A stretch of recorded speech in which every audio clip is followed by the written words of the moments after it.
Christ Jose Phantom are freaking out right next to them, too. Of course not. Hey, there she is! The Hydro Archon's over there! Quick, after her! Farina, those people seem to be after you. They are? They're just some rabbit. That's against the rules. Farina just ran off. Quick, we have to catch up with her.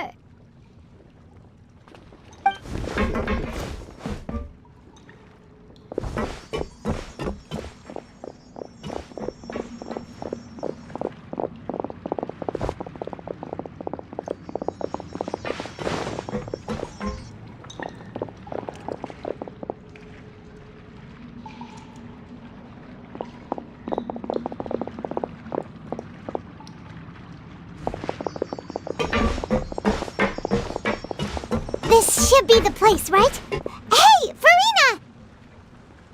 There's a good hiding spot over here. Quick, come to Paimon before the rest of them catch up to you. What? What is this place? Hurry, they're almost here. Fine. I suppose haste is warranted.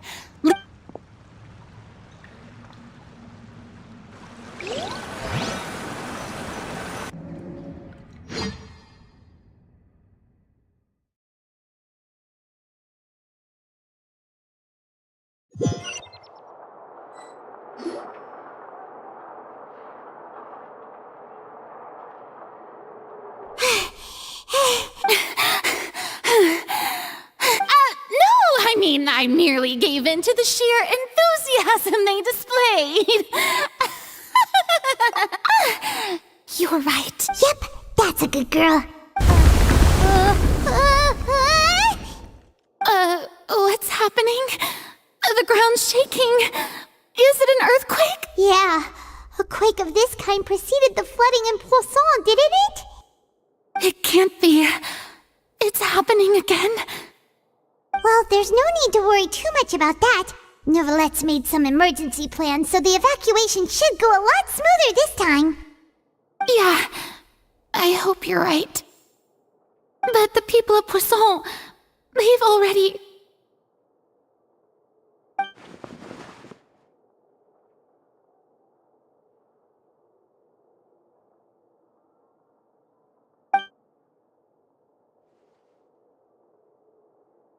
It's true. I've been investigating the prophecy for hundreds of years. I once had informants all over Tevat, searching for clues and feeding information back to me. I've tried all kinds of ways, too, to hold back the sea. Anything to keep the coastline from advancing. But all my efforts proved to be futile in the end. Really, the truth has been clear to me for a very long time. We cannot make an enemy of the divine.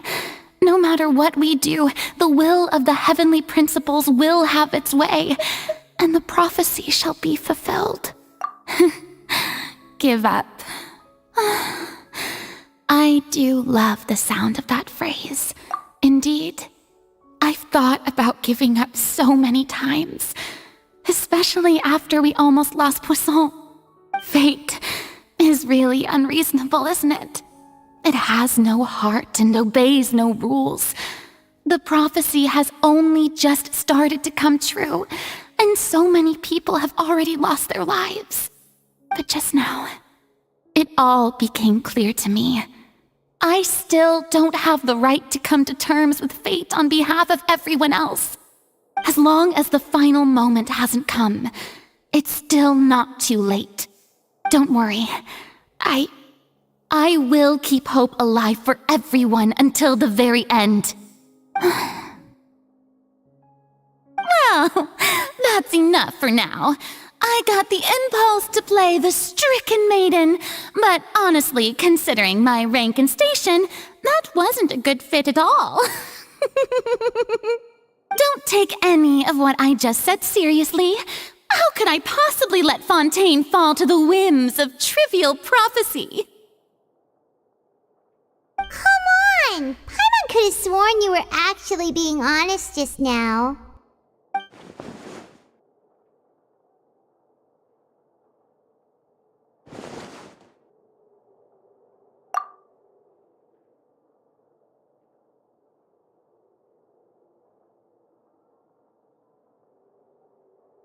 share my burden.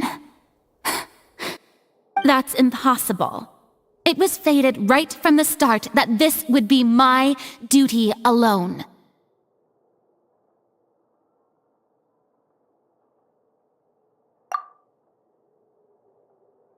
A witness. Yes, I've heard that you came to Tevat from beyond the stars, yes. In other words, you never belonged here. And if Tevat is, in its entirety, a show on a stage, then you're just a spectator, aren't you?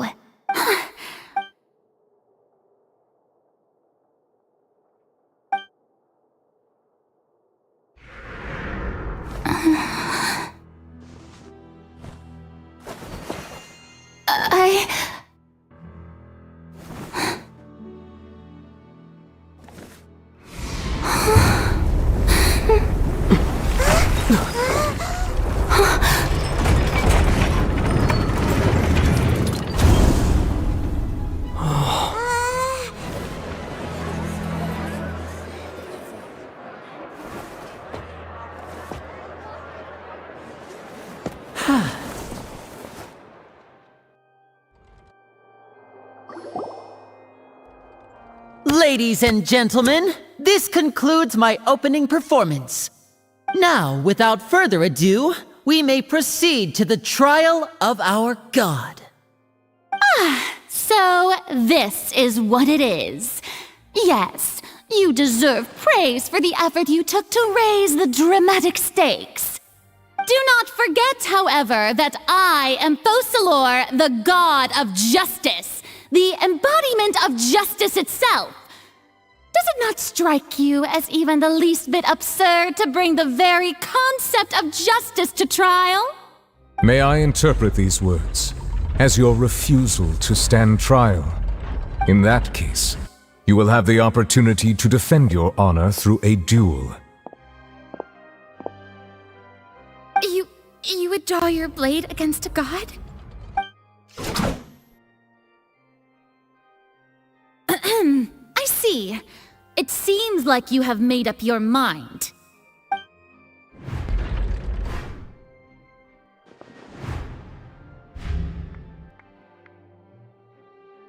Paimon can't believe it. She just... What the heck is going on? Did I just see an Archon surrender to a human? Wow, how utterly humiliating. Lady Farina, what is the meaning of this? It would seem that there has been a misunderstanding. To be clear, the raising of both hands is not always an indication of surrender. Looking for excuses again, huh? I raised my hands just now to indicate my acceptance of the trial. No duel shall be necessary. I will admit that I've been running away for a long time. I'm sorry, everyone. I was unable to protect the people of Poisson. It is my duty to stand trial for my crimes. You are not the only ones to be disappointed in me. I, too, am exceedingly disappointed in myself. But now, it is time for the Hydro Archon to show you her courage and resolve. I, Farina, will use this trial to show the world the true meaning of justice! This time, I will protect you. Applaud and rejoice! One of the most outrageous and fantastical arcs known to the opera epiclese is now unfolding before your eyes. Mark my words, this shall be one of the most exhilarating and brilliant shows ever to grace the stage of Fontaine! The trial of the Hydro Archon, Fosalor, will now begin! Woohoo! Oh, now we're making history! Why does it feel like Farina just took over the whole thing? Like, come on! Didn't she just get forced to stand trial for her crimes? Also, even though she's still acting super dramatic, she is taking this seriously this time, right? All right, then. Who will be my opponent in this trial? The court asks the prosecutor to please take the stand. Is that so? Very well. Then please speak, witness of Tivat, my accuser and fated opponent.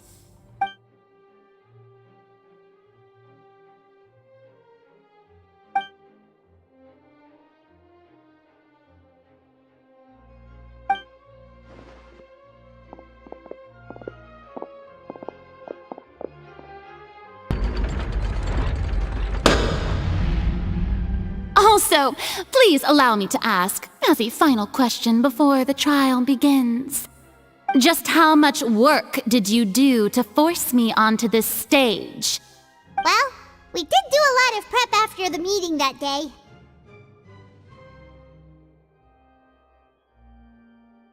I can go over the tasks assigned to the Spina di Rosula, since they were rather straightforward and easy. Navia, the president of the Spina di Rosula. Most of the people who participated in the disturbance this morning were my subordinates. They changed into plain clothes and came to the Opera House as regular audience members, waiting for the perfect opportunity to incite insurrection against you. The people's resentment against their Archon has been building as more and more of the prophecy is fulfilled. A spark was all we needed to turn smoldering anger into a flame.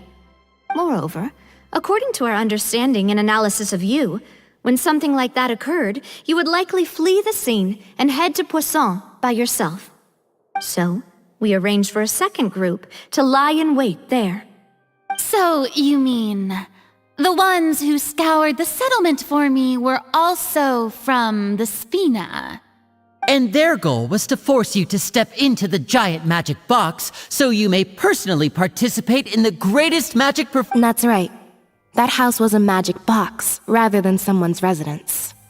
As the super ultimate version of the setup that I used when I first performed at the Opera Epiclese, the volume of the box was increased by a whole order of magnitude, and the distance it traversed was the entire gap between Poisson and Areneas. Its cargo, of course, was an Archon instead of a human. My thanks, Farina. Without your help, we could never have pulled off such an extraordinary performance. You're welcome? Of course, this performance was only made possible with Father's support. The House of the Hearth spent a massive amount of labor in Mora to pull this off. We had to select a location, construct the giant magic box, dig a tunnel, and open up a path through the water. It was a lot of work for all of us. So, in other words, the earthquake that we felt within the giant magic box was just a normal tremor from the transportation of the whole house? That's right. It wasn't a sign of another disaster to come.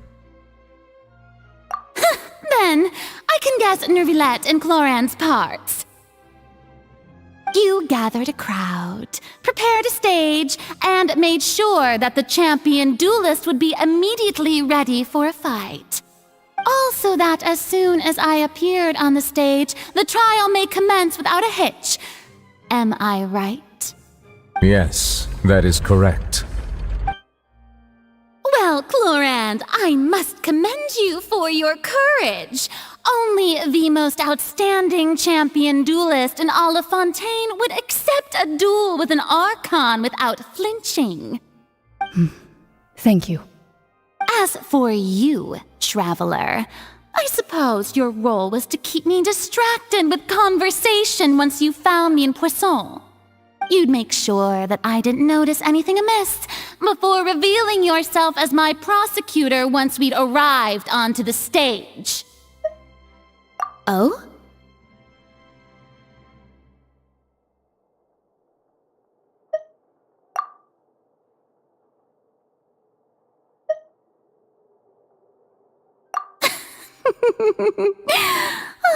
Is that so? Then I suppose I must have missed my final chance. It's fine. It matters not. What's done is done. The stage is already set, So there's no reason to disappoint the audience. Let's see this trial through to the very end.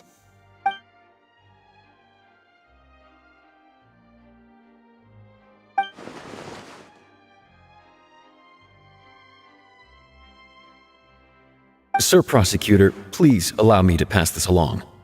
This is a document that Miss Charlotte applied for and received permission to share with you during the trial. According to her, it should speed up the proceedings. Huh? Charlotte wanted to give us something? Oh, so she's here too! Hey, Charlotte! Oh, let Paimon see. Isn't this the exclusive interview that she did with us before? So she's already finished it, huh? Wait, then that means this document is a perfect timeline of everything that's happened ever since we stepped foot in Fontaine! So in other words, we can refer to this anthology of evidence every time we want to use something from our journey as evidence for an argument!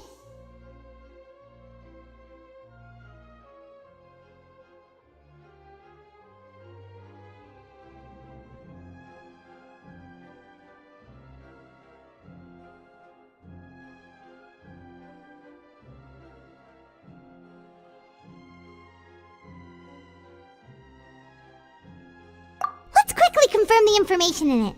Just think of it as a refresher, alright? You defeated the Hydro Archon in the very first duels you took part in at the Opera House. That's one for the history books, all right.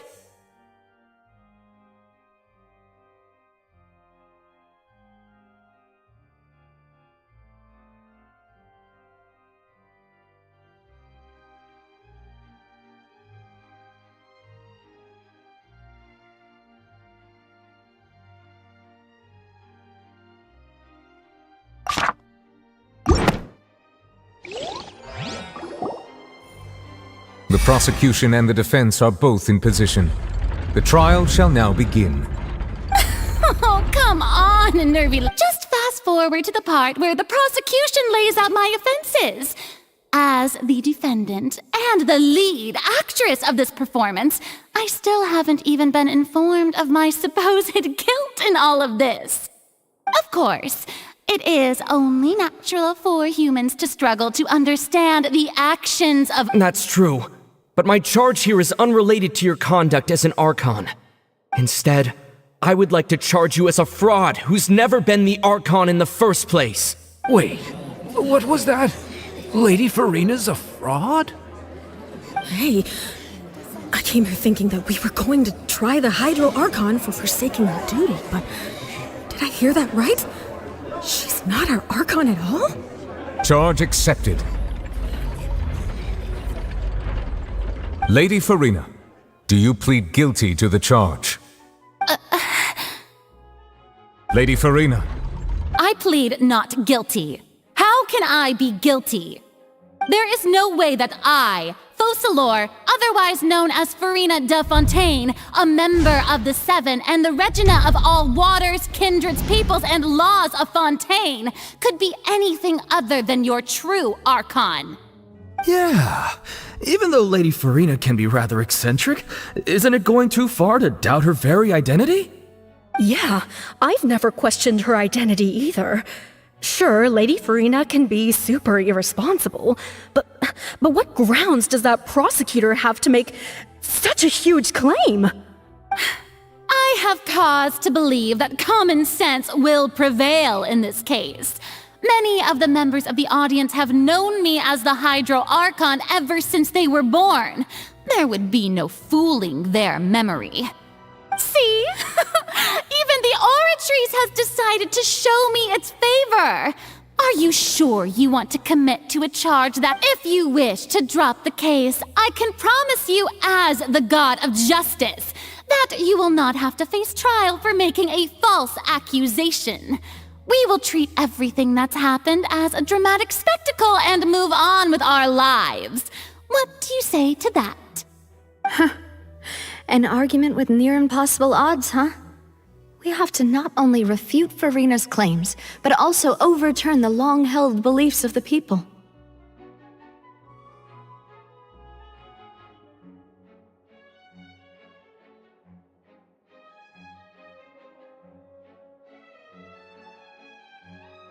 Well, I tried to give you the chance to surrender. If you must persist, and if I was not the Archon, then how did I manage to live for over 500 years?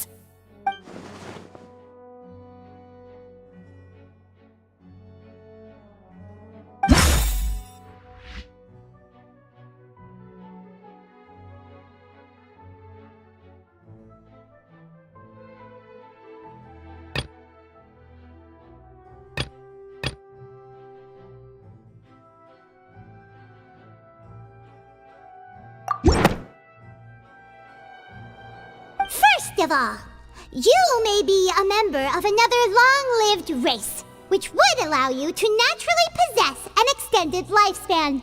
And second of all, even if that wasn't the case, there could be other ways to extend your life.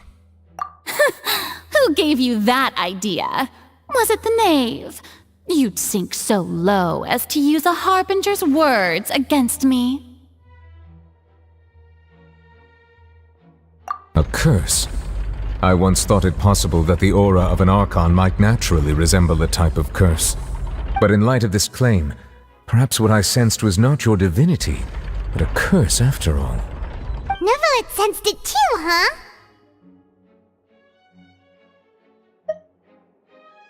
Lady Farina is actually a human? Well, it is true that it's extremely difficult to tell humans and gods apart just by looking at them. It's not impossible.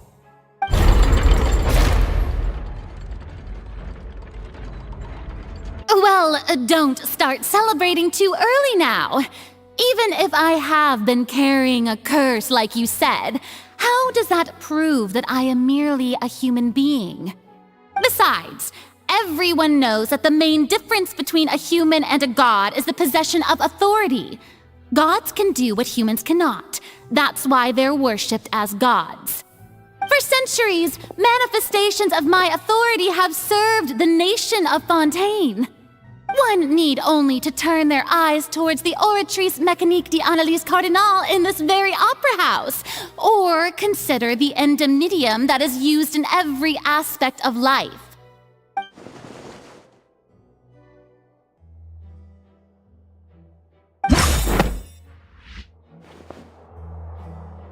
That doesn't sound right. Paimon doesn't think this clue can be...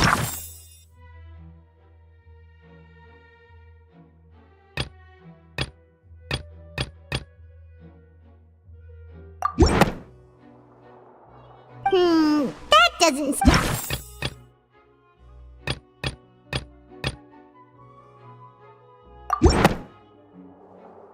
You tried to reference the Oratrice. But weren't you as confused as all the rest of us when the Oratrice declared Child to be guilty without any proof?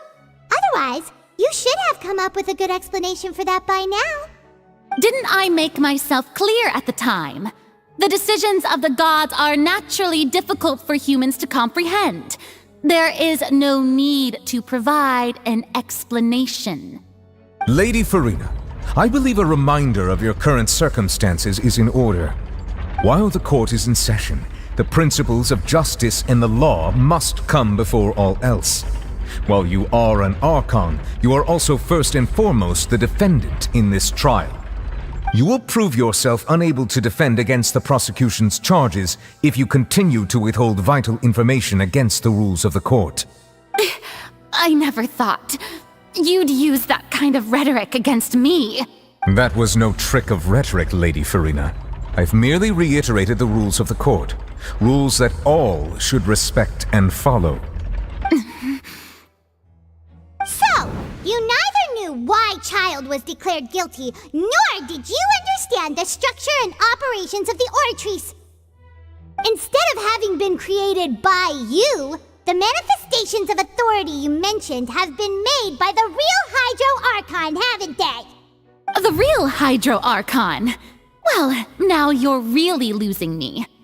It is true that I did not know why the Oratrice gave out a guilty verdict that day, but the Oratrice handed out that verdict unilaterally, and it has been operating independently ever since it was first created. You can't argue that just because a divine creation is flawed, that the god behind it must also be no god at all. She's still throwing out all kinds of excuses. Seems like she's confident. My power as an Archon. There are many ordinary citizens in the audience. How can I just carelessly demonstrate the formidable power of an Archon?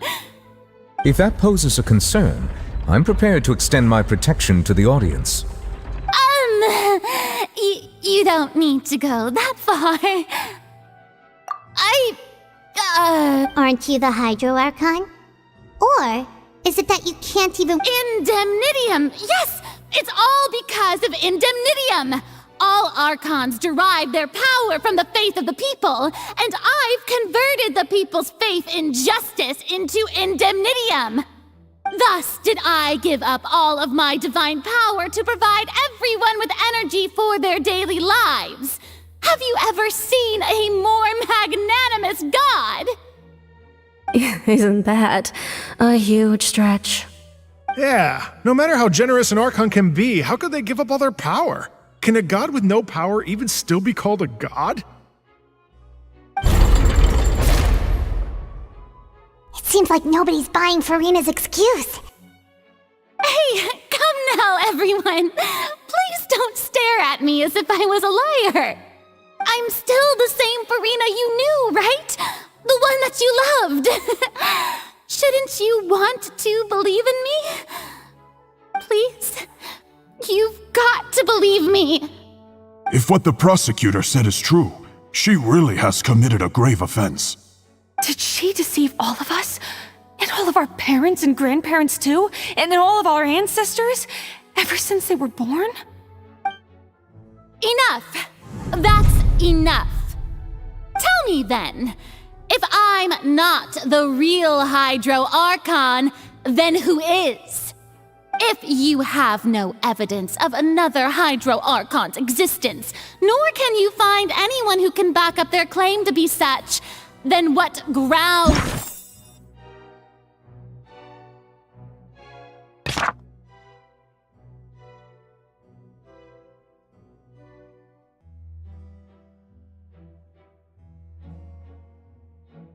Have you to say that I— Wow, she came up—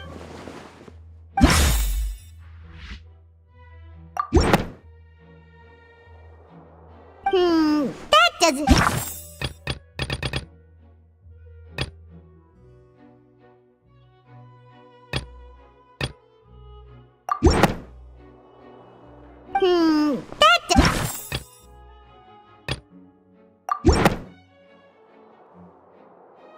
It has been established that all Fontanians can dissolve in water from the primordial sea. And that means— Since you insist on claiming to be a god and not a human, then there's a method that you can use right here and now to eliminate all suspicions of you being the latter. Miss Navia, please apply to serve as a temporary attorney for the prosecution before addressing the court. Though you act in partnership with the prosecutor, you must still adhere to proper procedure. Super sorry, Monsieur Chief Justice. I swear this really will be the last time that I'll speak out of turn. Now, I've brought some seawater from Poisson. As everyone knows, a massive flood struck the area not long ago, taking many lives, including those of some of my closest friends. So, Miss Furina, would you dare to touch some of this seawater? If we are to believe that you are indeed the real Hydro Archon, touching this seawater would have no effect on you. All it should do is strengthen your case. But if you don't dare to touch it, then we would have basically proved the reverse. Oh, and I must remind you that after the disaster at Poisson, nobody wants to see any more people dissolve. I do hope you'll act prudently and choose the simpler path of admitting guilt. Navia from the Spina di Rasula. The Spina has governed Poisson for many years. I guess her suggestion is valid. If Lady Furina is indeed just a human, she's probably Fontanian like all the rest of us. Would she really dare to try?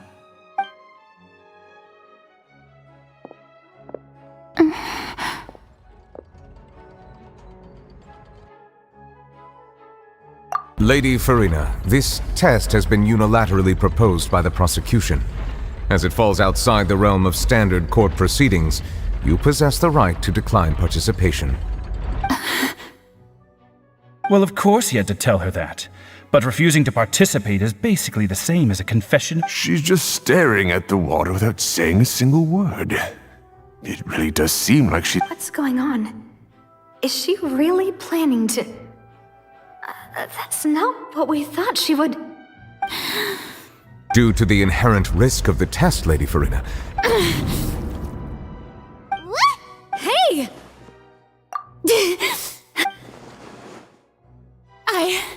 I'm fine!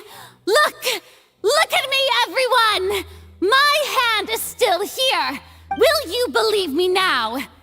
Miss Siegewin? If you're present, Miss Siegewin, please come forward and attend to the defendant. Siegewin? Don't be nervous. It'll just take a few seconds. Let me see. That should be enough.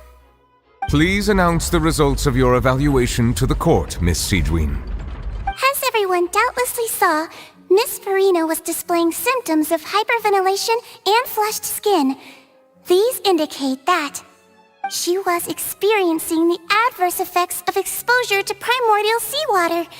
The extent to which she was affected is the same as other humans when exposed to primordial seawater of a similar concentration. Thank you, Miss Siegewin. Lady Farina, you may return to the defendant's stand. Oh wait, what did she just say?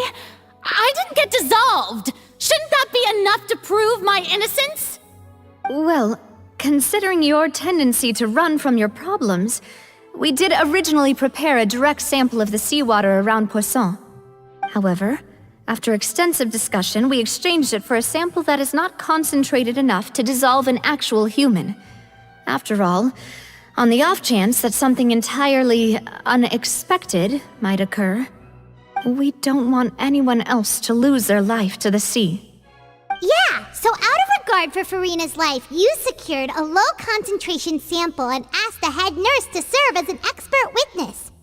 It's a great thing that the direct sample wasn't actually used. Farina could have... I can't believe... You...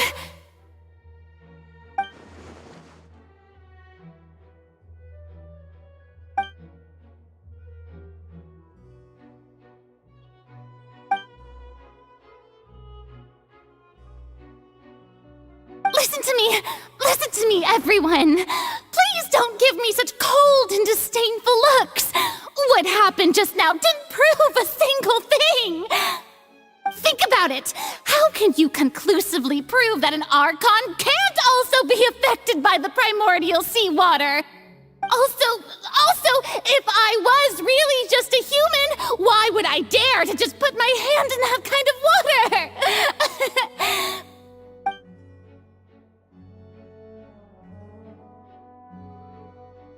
Please, everyone, anyone, just listen to me! I swear, I really am your Archon!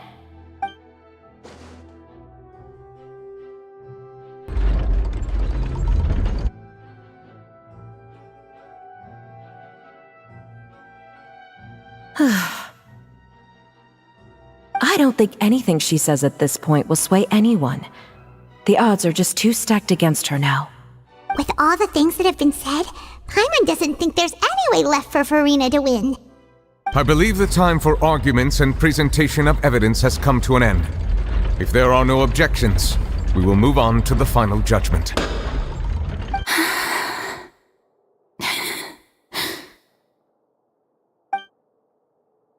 I don't think anything she says at this point will sway anyone. She's too stacked against her now.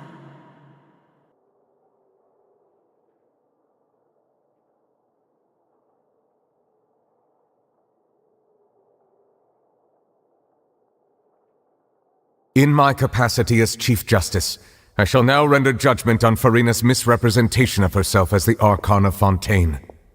As a human who knowingly deceived her fellow citizens, Farina is... guilty.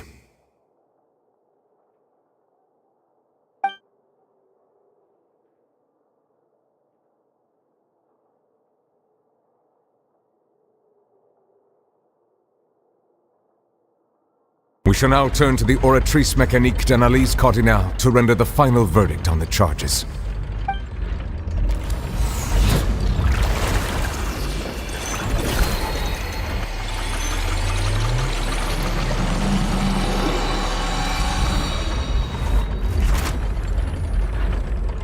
According to the judgment of the Oratrice Mécanique d'Analyse Cardinale, Farina is... Well, what's wrong? What's the Oratrice's verdict? No, the Oratrice also displays a guilty verdict. Isn't that correct then? However, the exact wording of the verdict is thus: the Hydro Archon, guilty, to be punished via the death sentence. The death sentence? That's actually one of the available sentences? I've always thought that it was just a myth. The one and only time the death sentence has been handed out at the court, and it's been given to the very person we've worshipped as the god of justice? What an unexpected twist. Farina's been sentenced to death by the Oratrice? We just wanted to use the trial to show her the seriousness of things so she'd tell us the truth. How did things escalate this quickly? This outcome is indeed quite strange. According to Fontaine's current definitions of justice, as well as its recommendations for criminal sentences, is this sentence really appropriate for the crimes that have been committed? Yeah! Even Fauché wasn't sentenced to death by the Oratrice. You know, the real evil mastermind behind the serial disappearances case. Indeed. Not only is Farina's sentence overly excessive, the very point of our trial today was also to prove that Farina has never been the Hydro Archon in the first place. But now, the Oratrice seems to have deliberately invoked the title of the Hydro Archon. What does this mean?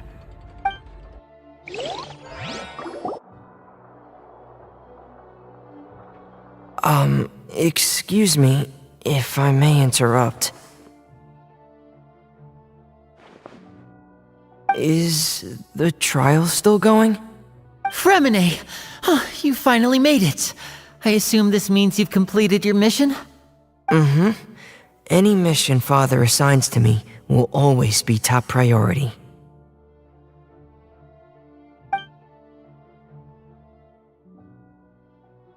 Is that the first prophecy slate? Huh. So the knave privately arranged for Fremine to try and find the missing slate. I looked everywhere and finally found it at the bottom of the sea. It took me a long time to get around some dangerous stretches of water. But has the trial already concluded? Then... doesn't that mean I've come too late? Oh no. Father will be disappointed in me. Thank you for your hard work, Mr. Fremine. Please allow me to review the record left on the slate. Traveler, I believe that you have already seen the other existing slates, and would like you to come here and confirm their contents.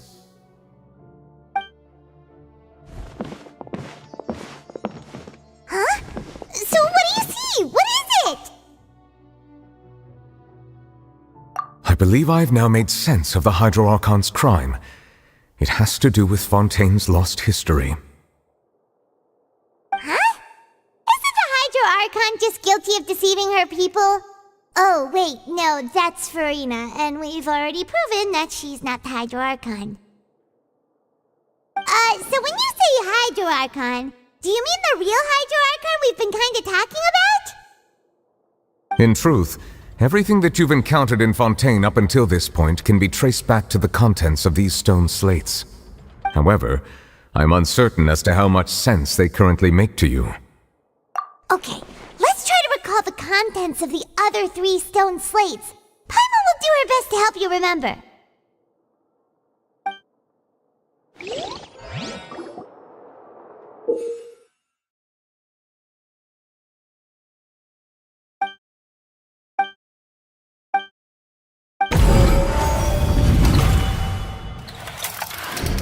The first stone slate describes what you just said.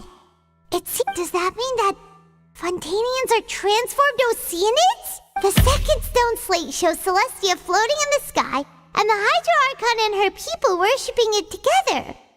But the heavens still brought judgment down. This must be the point when the Hydro Archon and the Fontanians were branded with their original sin.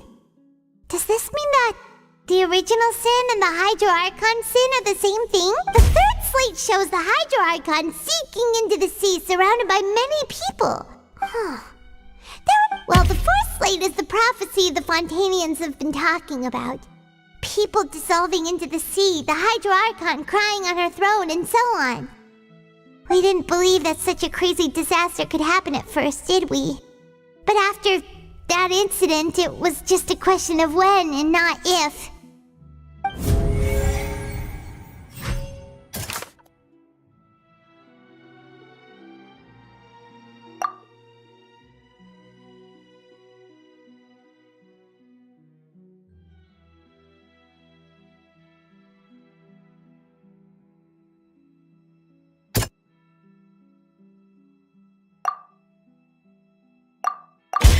We know from the case of the seer and the first stone slate this.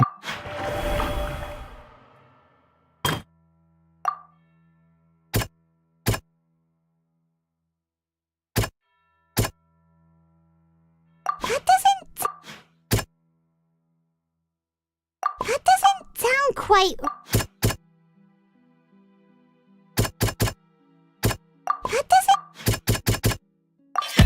Perhaps what is about to take the trend.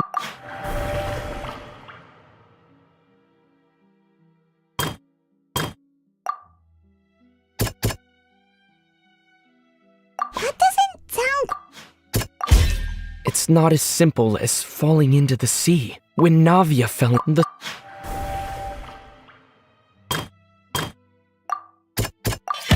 The prophecy, the fortress. If. They'll dissolve into the primordial sea but won't cease to exist. Their essence will flow in the seawater, converge, and take the form of an Oceanid.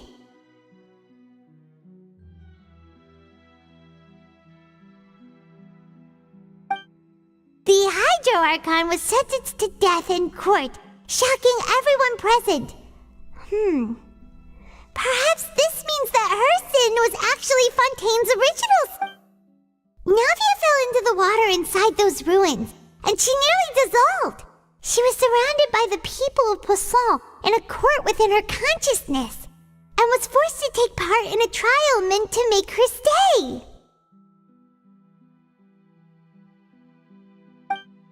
The eruption of the primordial sea at the fortress of Meripede was the surest sign that the prophecy was about to come to pass no matter what.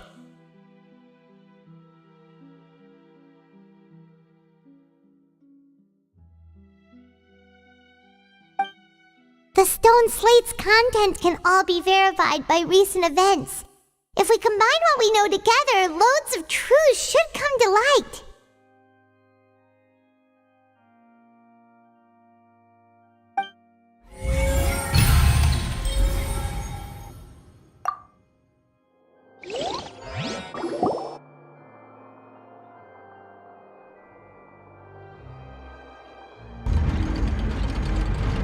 Huh? Oh, Paimon gets it now! So that's how you can make sense of it! But then it feels like we're going to have to share some truly shocking revelations. Let's hear them. Incredible. Linny, did you hear that? We're not real humans. All Fontanians were originally created by the late previous Hydro Archon, with Oceanids as their basis. The evidence for that can be found in how only Fontanians could dissolve in primordial seawater, and how all the girls Vacher dissolved were also turned into Oceanids.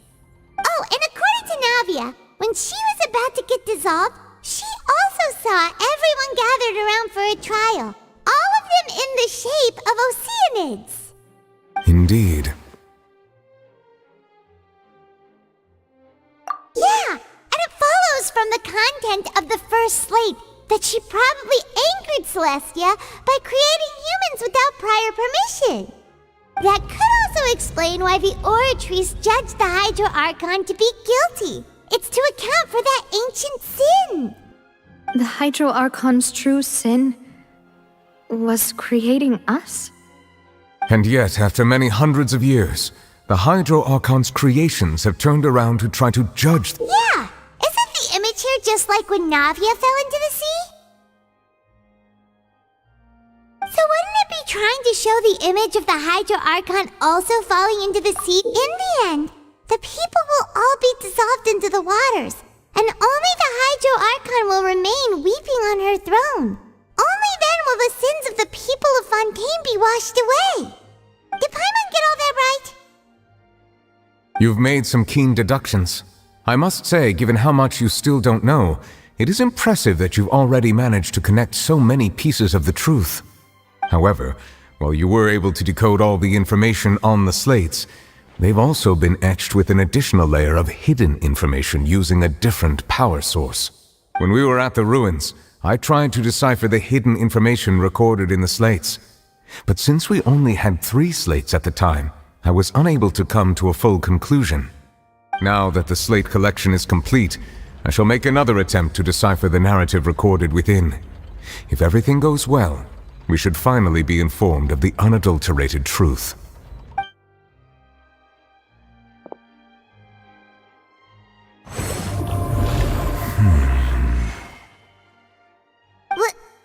Well? Did you get it? I believe I should share this truth not only with you, but with all the people of Fontaine as well. I will try to briefly summarize it for you.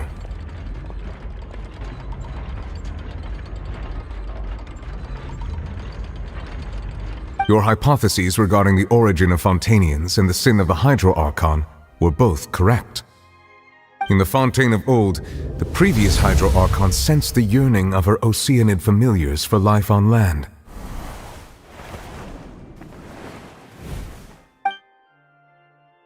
The Oceanids were enamored with the beauty and romanticism of human beings, and wishing to have those experiences for themselves, expressed to the Hydro Archon their desire to become of a similar kind.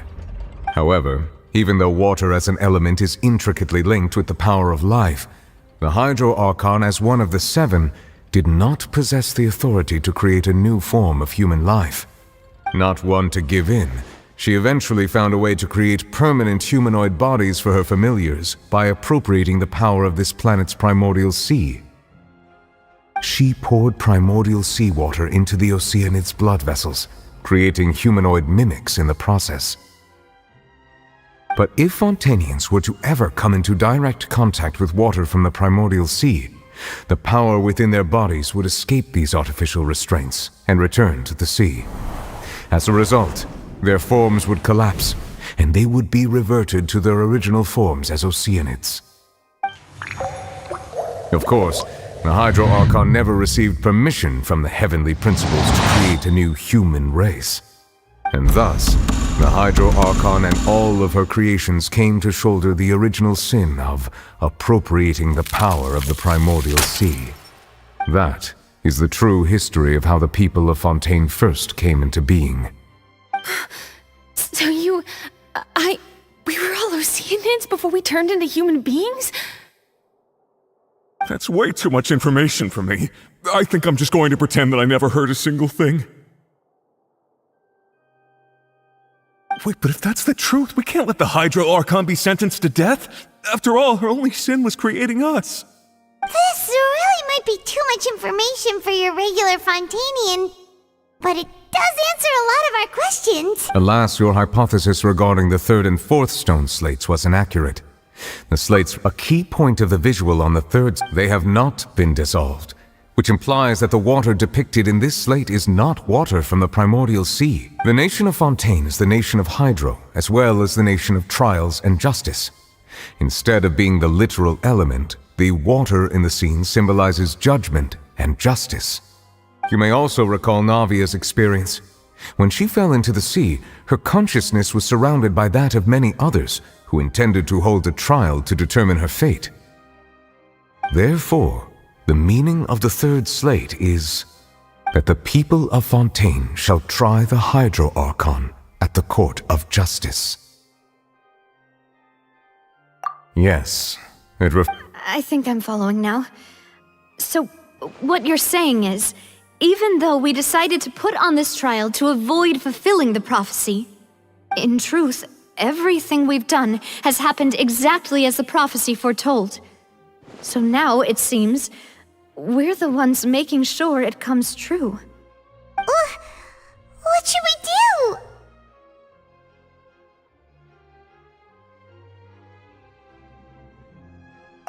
do? No matter what, the prophecy will be fulfilled. Is this what it feels like to be a prisoner of fate? If that's the case, does that mean the scene in the fourth slate will also be fulfilled soon? Traveler, I would like to point out another small fallacy in your deductions. About the fourth slate, you probably thought that the eruption of primordial seawater beneath the fortress of Meripede served as the surest sign that the prophecy was about to come to pass, yes?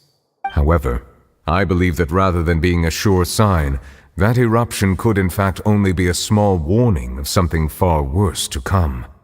As for the root cause of the catastrophe, I believe you've already encountered it once before.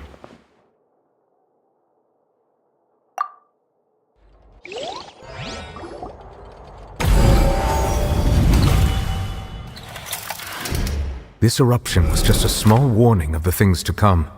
We must find the root cause of the disaster.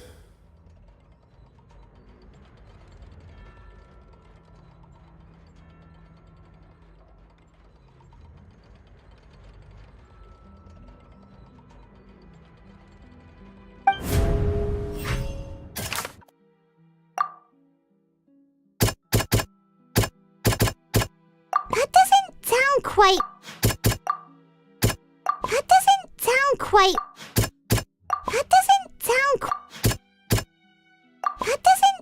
quite... It was both dream. If we're talking about a true culprit, that could only be that thing inside the primordial sea, right? The truth, the original sin, the trial, and the root cause of the disaster.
That was way too close! How did that thing just burst into the opera house? Wait, was that the huge whale you saw in your dream? So we've met it at last.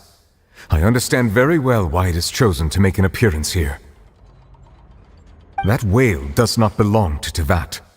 It is a monster that has traversed the stars, weeping all the... It has been greedily consuming the energy from the planet's primordial sea. And once it has finished consuming all of the energy contained within the sea, its next step will be... You said that when the Hydro Archon first created Fontanians out of Oceanids, she filled their blood vessels with primordial seawater. Precisely. That whale finds the blood of Fontanians nigh impossible to resist. Therefore, when it left the primordial sea, it decided to make its next stop a packed opera. We just barely managed to push it back, right? In that case... That is correct. Indeed, it is more... From the way he looked, he must have been fighting the creature for quite a long time. That battle maniac.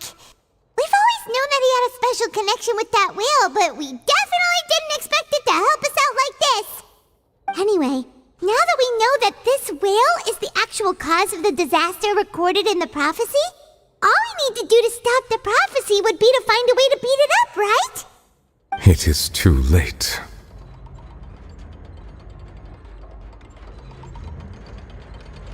It had already absorbed too much of the primordial sea's energy before we could notice it. At this point, it has become practically integrated with the sea itself.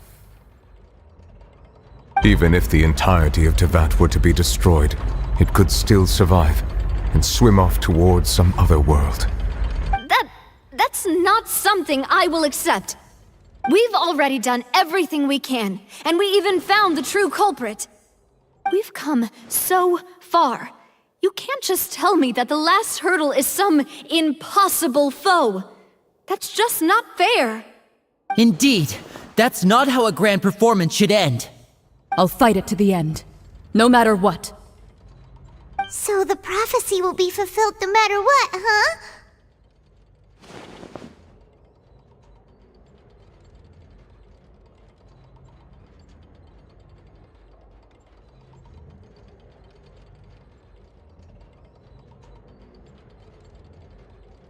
The prophecy. Yes, what has been prophesied will be fulfilled. You may view such things as the history of the future.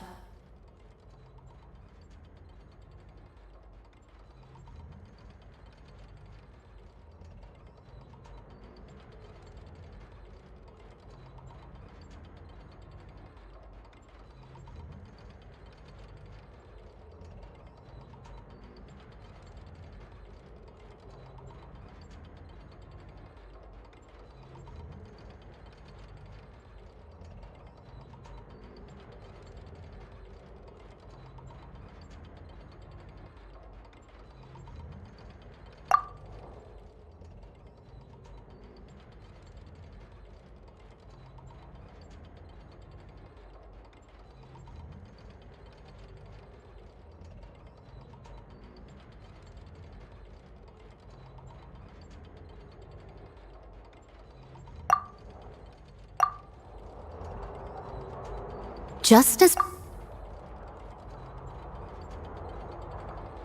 Ultimately, fate...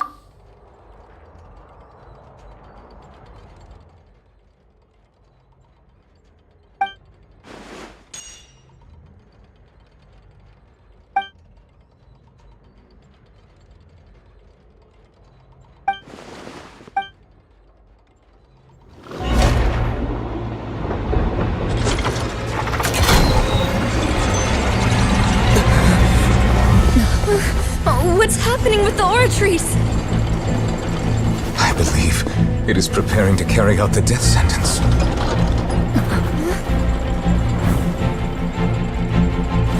Farina!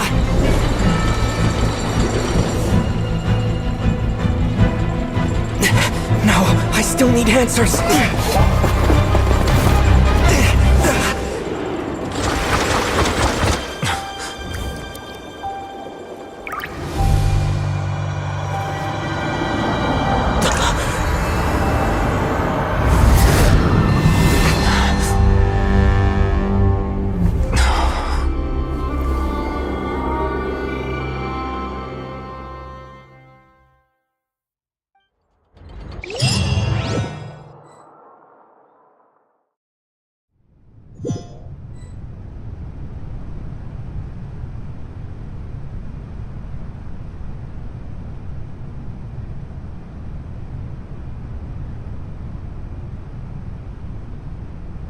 you?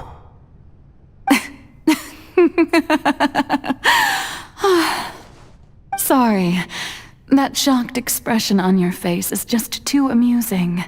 I couldn't help myself. You are not Farina. Who are you? The sweet sound of bewilderment.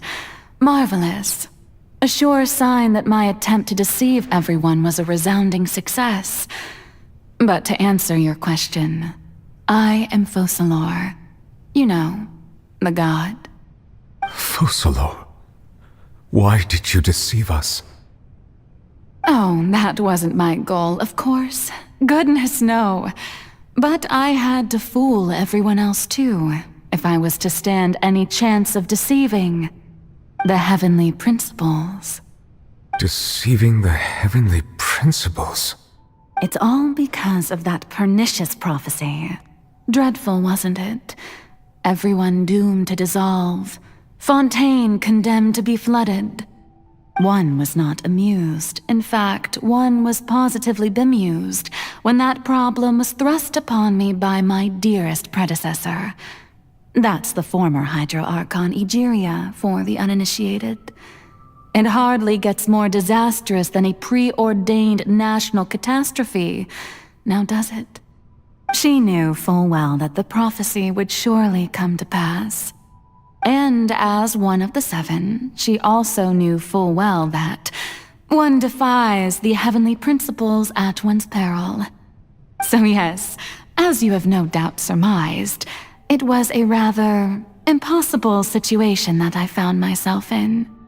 I spent a terribly long time mulling it over, alone on the ocean floor. And I was almost growing barnacles by the time I finally realized there was only one possible solution to this confounding conundrum. I had to outwit the heavenly principles, allow the prophecy to be fulfilled, ostensibly at least, while saving everyone at the same time. I'm a genius, I know. I can only assume that's why Egeria chose me as her successor. Although, looking back now, it was hardly the inheritance one dreams of. Between the task of saving the nation, the quotidian duties of the Hydro Archon, and not to mention the original sin of creating a new race of humans, I dare say she left me quite a colossal mess to clean up. But one can only play the hand one is dealt. I did not choose this, any more than I chose to be one of her Oceanid familiars. So you were also once one of the Oceanids, transformed into a human by Egeria's hand? Yes, I was. I always dreamed of becoming human. And I still do, even now. In my eyes, to be human is to be part of the greatest opera ever known. After becoming a god, I separated my divinity from my body and spirit, leaving behind only a self that was as naive and bewildered as my past self on her first day as a human being. The me you see before you now is that divinity, and the human counterpart I left behind, I named Farina. She could feel joy, sorrow, and everything in between. She could be as vain and conceited, or as meek and vulnerable as she wished. Her strengths were of a kind only a human could possess, as were her shortcomings. But in my eyes, Farina's humanity was what made her perfect. She was perfectly human in every way. The person I always wanted to be. Anyway, so then I cursed her. All part of the plan, of course. The plan to deceive the heavenly principles. Do you still remember the final scene of the prophecy? The Hydra Archon alone, weeping on her throne. In order that the prophecy might appear fulfilled, I invited Farina to be an actress, to play the part of the Hydro Archon in the prophecy. Under the curse I placed on her, so long as I, Focalor's divinity, continued to exist, she could not die. But nor was she free to live her life in the pursuit of happiness. Instead, she was forced to take the stage in the opera house, to embrace the role of leading lady, to forever play the part of the god from the prophecy, all to create a deceitful appearance of that prophecy coming to pass. I suppose now you probably understand why your court is called the Opera Epiclese. But Farina is only human, isn't she? Even though she has had a long life, her mind is no stronger than that of any other ordinary human being. I cannot begin to fathom what she has had to endure. It must have been torture for her. It has indeed. And although she is, in a sense, me in human form, I most definitely owe her an apology for it. It's been 500 years, and all along, she's been playing her part in the most unimaginably long, unbearably lonely, and agonizingly painful opera of all time.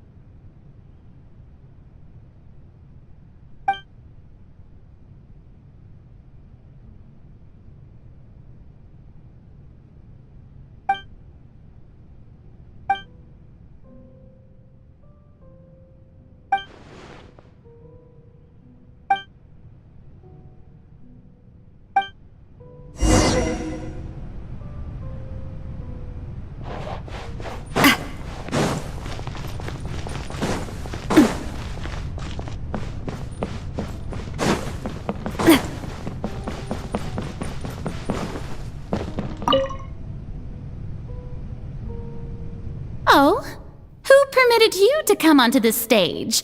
Now, I understand your admiration for my august self, but I must ask you to keep to the rules. All right. It is not my intent to reprimand you. There is no need to state your name. Just be off with you. Do not distract me from my Oh, do not jest. Can you not feel it? I am Focalor. The eyes of countless Fontanians are upon me. I must...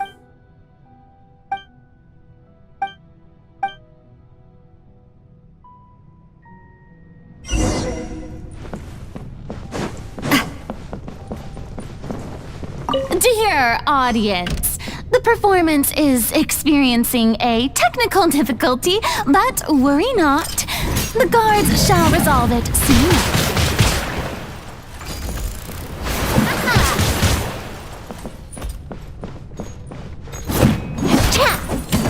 Watch out! Hey there!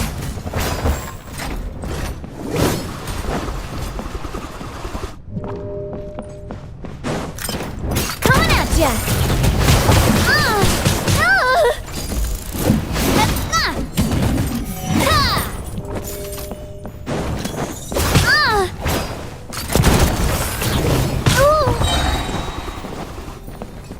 Attack! That's it. Watch out!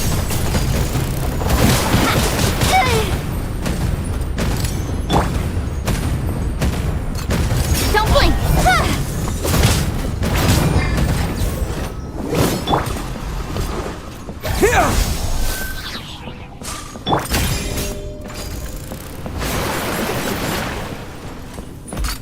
Hey there! Coming at ya!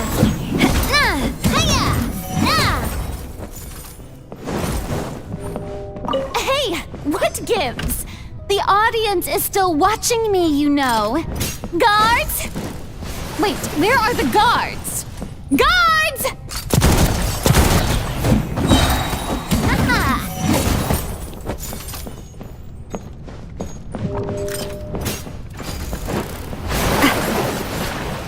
Watch out! Just a little longer.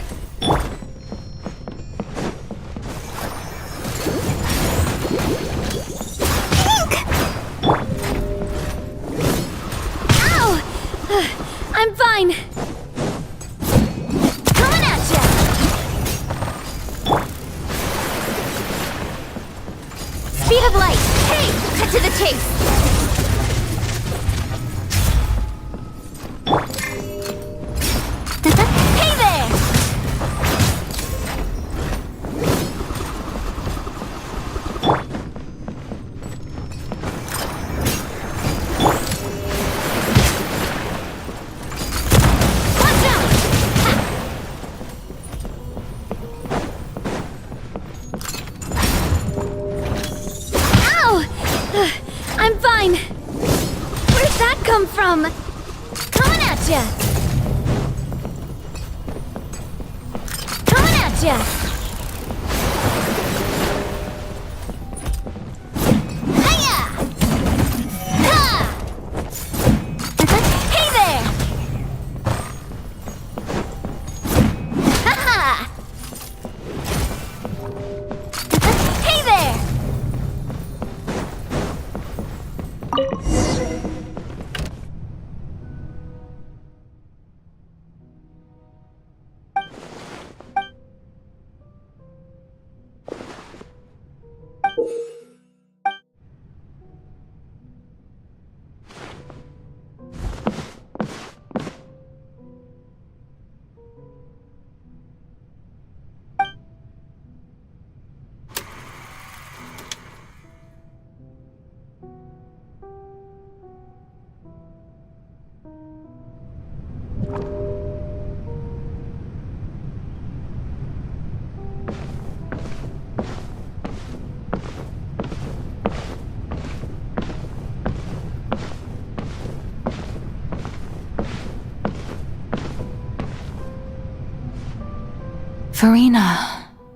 Farina.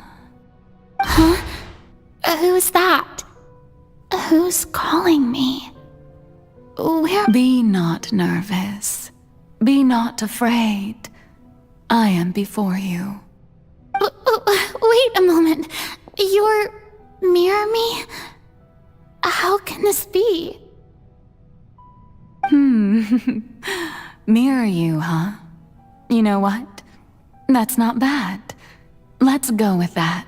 Mirror me. What do you wish to say? The prophecy. Have you heard of it? What prophecy? Wait. I know. I don't know why, but it's in my head somehow. The people will all be dissolved into the waters, and only the Hydro Archon will remain, weeping on her throne. Only then will the sins of the people of Fontaine be washed away.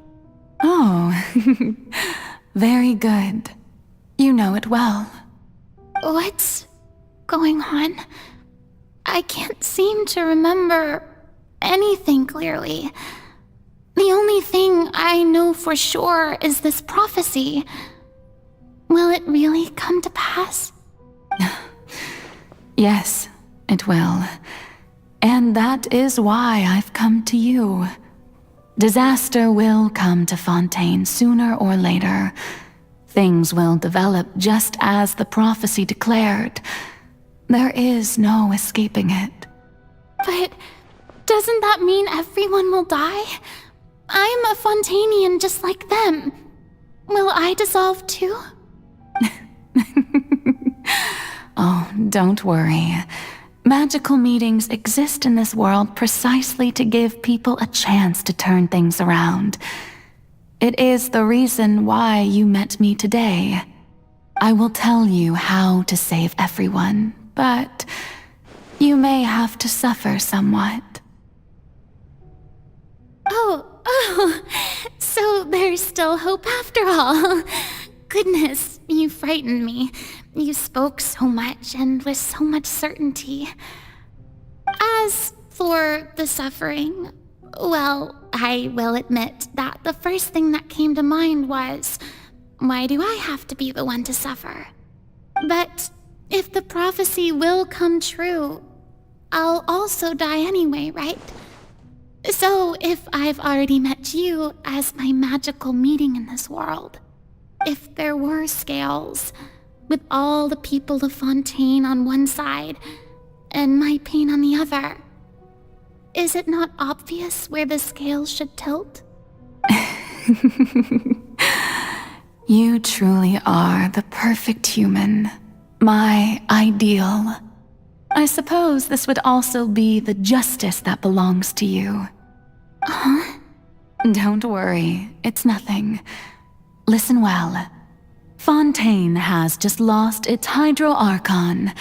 I need you to play a role. that of the new Archon. Play as a god? That's right. You must begin a never-ending masquerade. You must never let anyone suspect your identity. If you can keep it up, then I shall have my way of defying this. But how will I do this?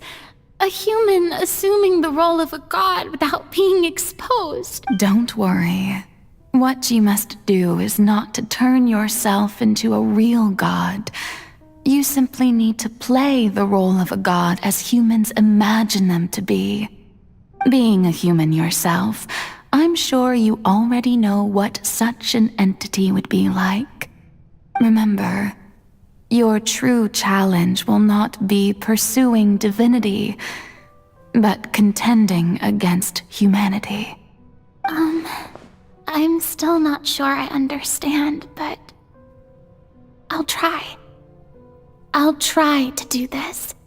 So, how long am I going to have to play to accomplish this mission, but I promise you, all will eventually end in a magnificent and dramatic trial, and everyone will be saved. A trial? Huh. How exciting. I'll be looking forward to it.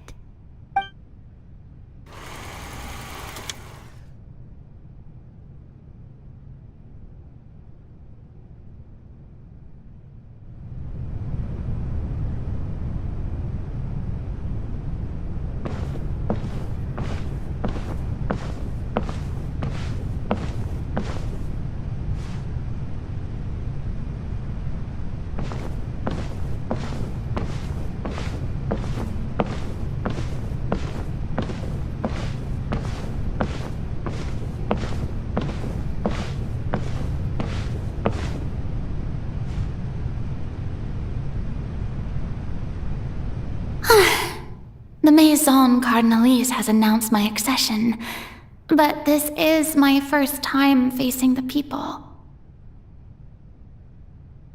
What should I say to most appear like a god?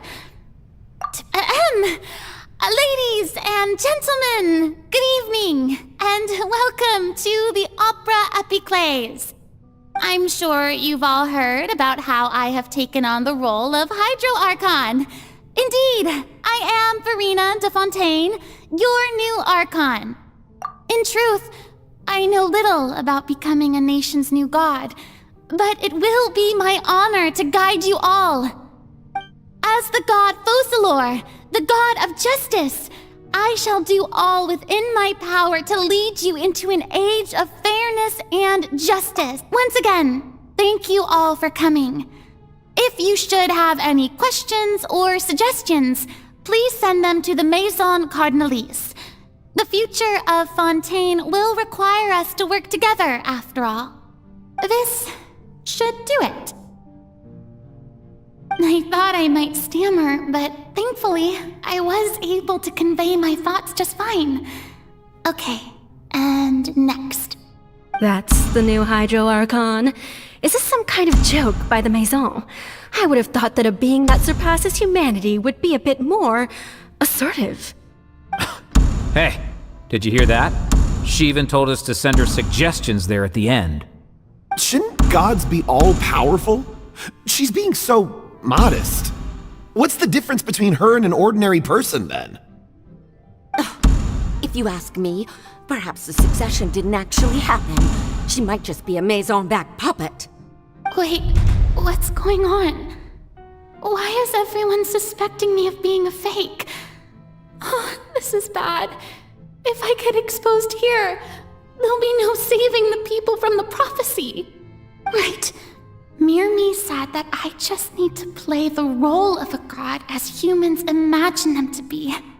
Calm down, Verena. Think. What do the people want? How would they imagine a god to speak and act? Assertive, with a strong sense of presence. One who can dispel all doubt. That is the character I'm fated to play.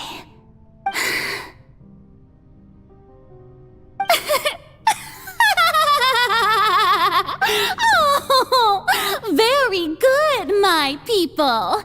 Only ones such as you are deserving of my rule.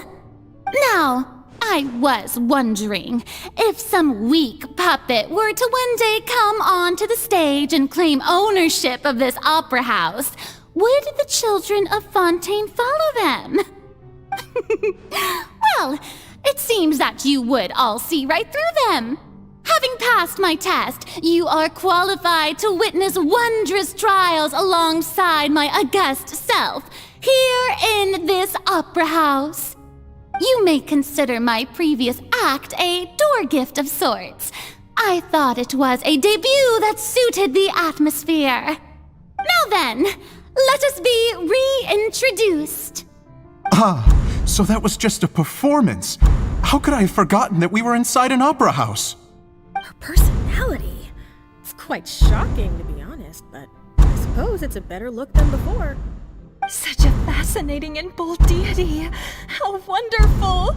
Our future may yet be bright after all. It seems I've turned them around. Best follow this flow and restart my accession speech.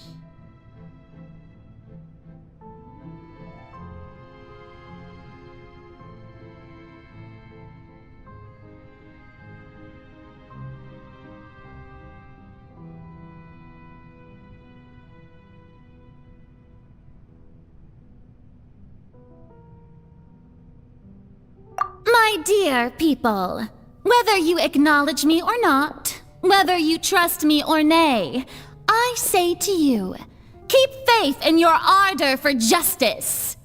We have heard it said that this nation's sins can no longer be washed away. Well, I say that justice is most fragrant. No, this won't work. They'll suspect me again. I must play the role that they want me to play. The scales of justice should not weigh heavy in the hands of its god. On one side, it must carry fairness and justice. And on the other, praise and applause. May law be the prayer on our lips. May judgment be our worship. Let us light the fires. No, this won't work. They'll suspect me again. I must play the role that they want me to. There is no trouble in this world that justice cannot solve. All that is needed is for you, my people, to believe in it, heart and soul. So long as I, the Archon Focalor, stand within the Opera Epiclese, so long as I stand before the Oratrice, I shall even judge the gods of this world!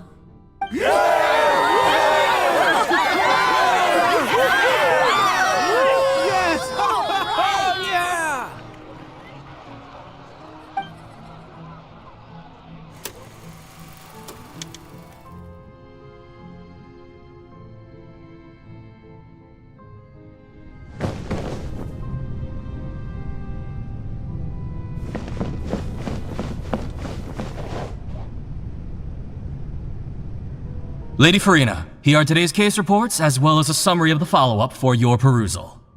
Come now, was I not just at the Opera House in person? Leave these kinds of things to Neuvillette. Besides, none of these trials were the one that I'm looking forward to the most. If I may be so impertinent, what kind of trial are you truly looking forward to? A magnificent, dramatic, and wondrous trial.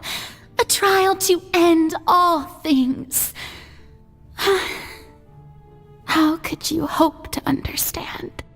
That's true. I fear I lack the ability to grasp your divine thought, Lady Archon.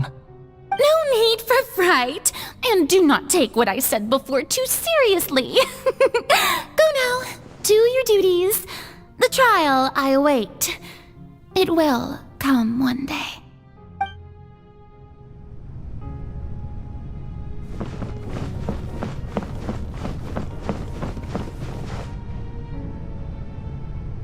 Lady Farina, I don't know what to say. Thank you for agreeing to see me.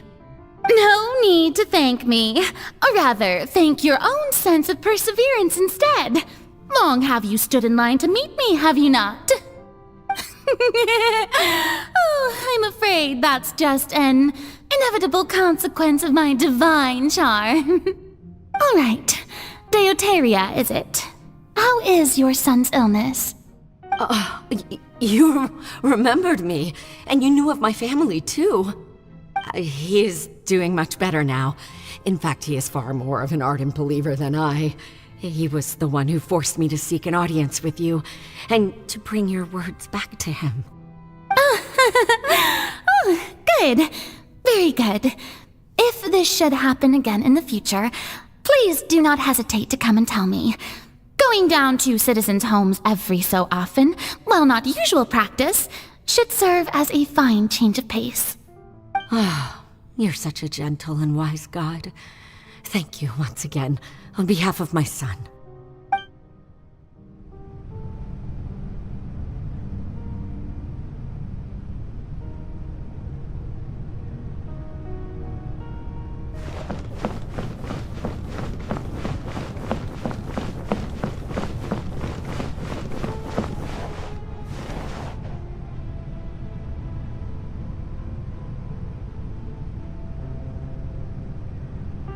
Lady Farina, here are the latest hydrological reports. As for the specific parameters you asked to take note of, I'm afraid things still don't look good. I see. It's as I thought then. As your god, I did already expect this, but I wanted to see how far your human wisdom would allow you to analyze it. All manner of signs indicate that the prophecy will still come to pass. Forget it. That's not something you need to worry about right now. Well, as I understand it, the Fontaine Research Institute is also trying to find a way to counter the rising water levels. Really? Have they found anything? I'm afraid that they haven't found any effective solution thus far. Oh, is that so? Well, no wonder. This issue has reached the realm of the gods, after all. Still, their spirit is praiseworthy.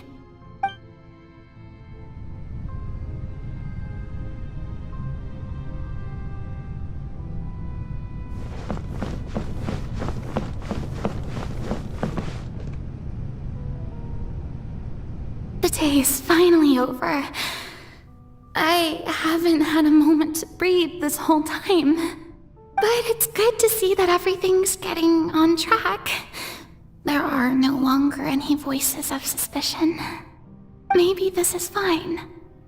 I just need to keep going, and everyone will be saved.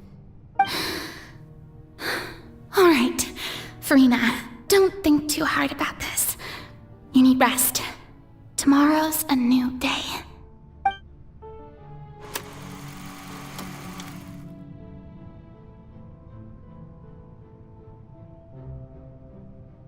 Lady Farina, here are the new trial reports for the latest cases, as well as a summary of the follow-up.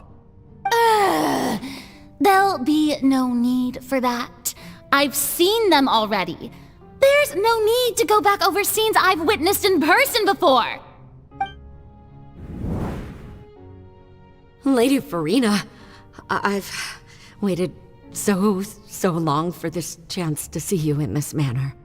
Indeed, my dear, loyal citizen. This joyous moment is an honor for us both. Lady Farina, we're detecting significant hydrological anomalies near Poisson. Understood. Keep monitoring. Keep me informed should anything come up at the Institute.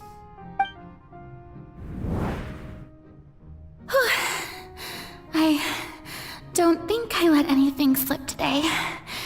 I must show the people that there is nothing to worry about. I just don't know when these days will end. I feel utterly exhausted. Best to rest early today, too.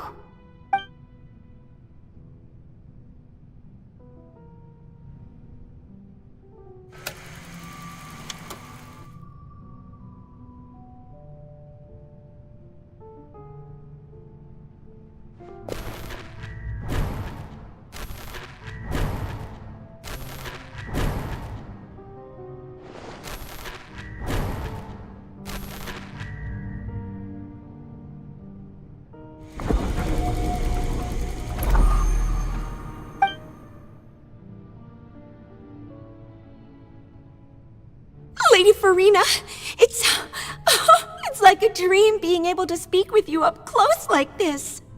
I've heard that the first member of our family who was honored to receive an audience with you was Madame Deoteria, almost 20 generations ago.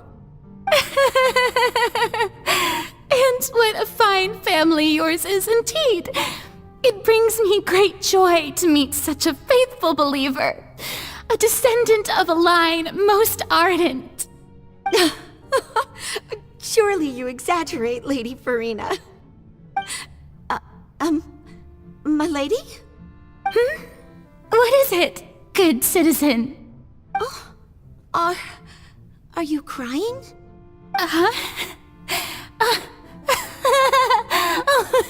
Really now?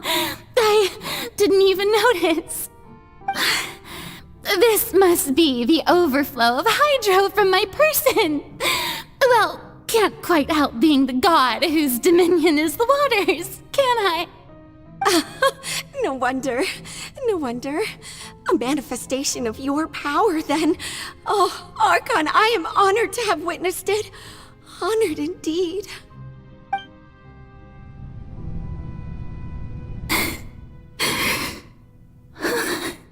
So interminable. So lonely. Just how much longer? Hundreds of years must have passed by now. Perhaps the show must go on for hundreds more. I never imagined that it would hurt so much. Have I reached my limit? No.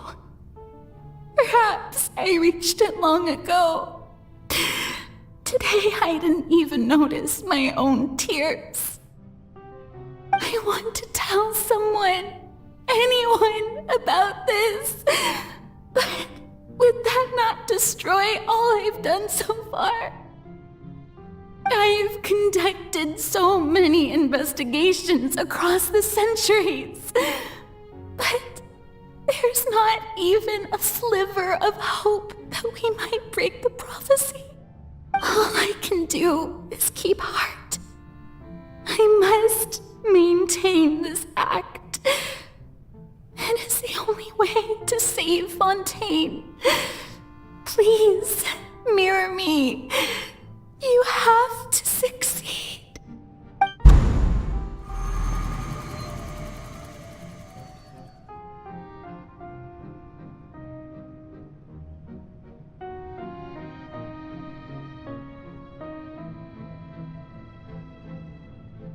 Farina, you don't have to shoulder this burden alone. Although I don't know what you might be keeping from everyone, your people are more than willing to share your burden with you.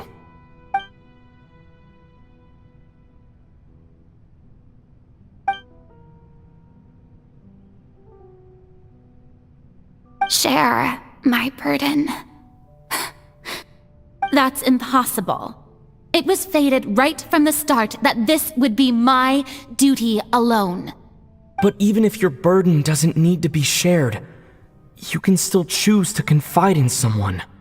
Just share it with me. I'm what you'd call a witness. A witness? Yes, I've heard that you came to Tevat from beyond the stars, yes. In other words, you never belonged here. And if Tevat is, in its entirety, a show on a stage, then you're just a spectator, aren't you? If that's the case... He's right. I could confide in him, couldn't I? But if things don't play out as expected, the people of Fontaine will be the ones to pay the price. No, Farina.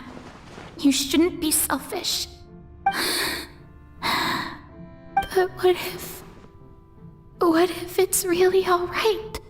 Farina, you've worked so hard for so long. Surely it would be okay to put yourself first for once. Just this once. Is it such an outrageous thing to do anyway? To find someone in whom you can confide your frustrations and sorrows? Surely it could not hurt. If you let this opportunity slip through your fingers, it might never come by again. Think about it long and hard.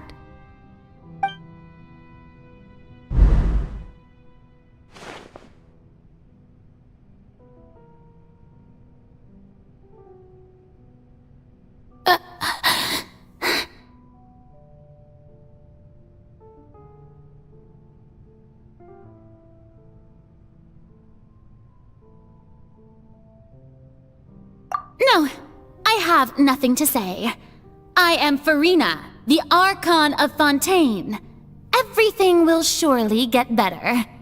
All you need to do, dear spectator, is to witness my performance until the curtains fall.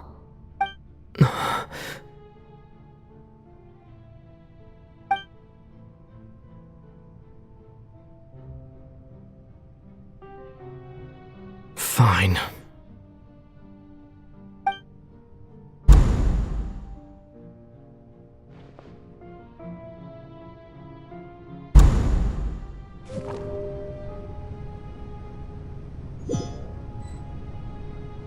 So even Farina doesn't know the truth?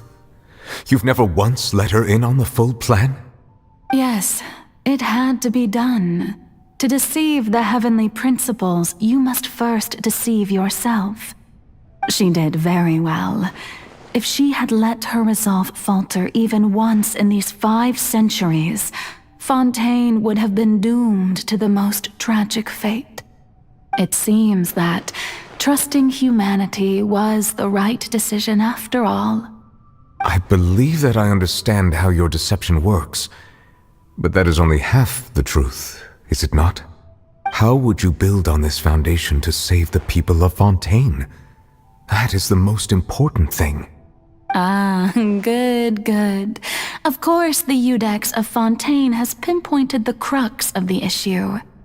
I'm sure you've long sensed that the Oratrice is no simple machine, yes? I've always suspected that it had its own consciousness, and Lenny did mention that he heard a human voice within the core chamber. It now seems that that person was you, hidden within the machine all along. Am I right? And then I became one with the Oratrice, taking Fontaine's gnosis with me. Yes, it would seem so, wouldn't it? Alas, your understanding of this device still lacks sufficient depth. In truth, it is no enactor of justice. It is, in fact, a device created to kill the god of justice. I beg your pardon? Oh, you have it. And to be more precise, not only will the Oratrice take down the god of justice, it will also take down the divine throne upon which she has been placed. I mean, did you think I would be the sort to enjoy peaceful repose while Farina suffered? My work over these last 500 years has been, but really, the vast majority had to be accumulated to enact this death sentence. It was all a part of your plan then? Both the trial and the sentence? Indeed. This power, accrued over 5 centuries, could have sustained Fontainians for millennia had it only been used for that purpose. Almost all of it has now been stored within but only power of this magnitude could hope to destroy the Hydro Archon's divine throne, shaking the rules established by Celestia and breaking through the institution that is the Seven. So the Oratrice's call for death was for neither Farina nor Focalor, but for the Hydro Archon. The destruction of that divine throne. If I do not misunderstand your intent, you must be... Returning what's rightfully yours to you, of course. In other words, this was all done to return the authority of the Hydro Archon to the Hydro Dragon of this planet. But...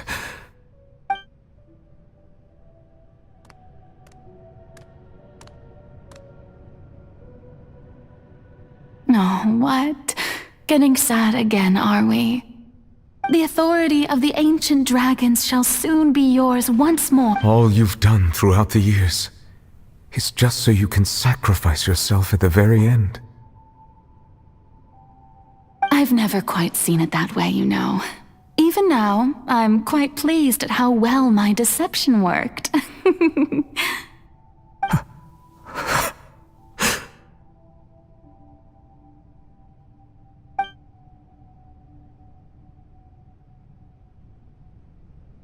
Hydro Dragon, don't cry. I must say, had it been within my rights, I would have loved to judge the heavenly principles themselves. Were they not guilty of essentially the same crime? Egeria stole the power of the primordial sea, and the heavenly principles stole the power you ancient dragons possessed. I, for my part, am the god of justice.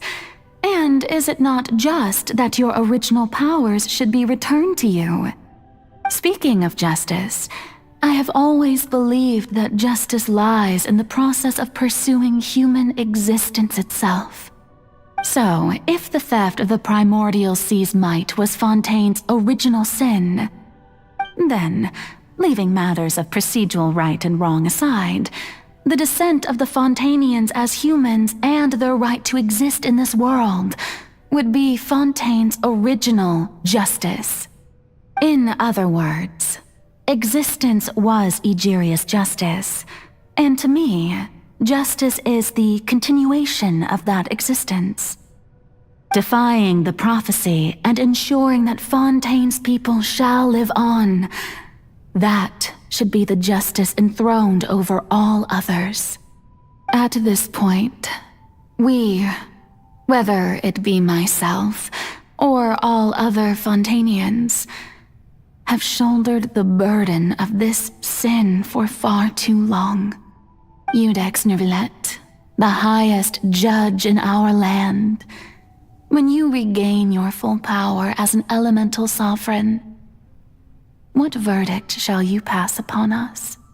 So when I was invited to the court of Fontaine to serve as Iudex, I see now that that was your idea too. At last, I now understand the true purpose behind this position. In the beginning, I was uninterested in human existence. But these 5 centuries of living alongside them have gradually brought about mutual You are things being as they are.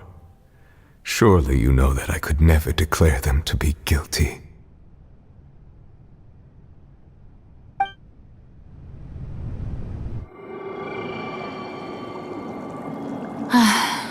The hour of my execution is almost here. For the sinner, the curtain call has come. I know I may not sound it, but faced with death, I find myself a little afraid. Perhaps this is one thing both gods and humans have in common.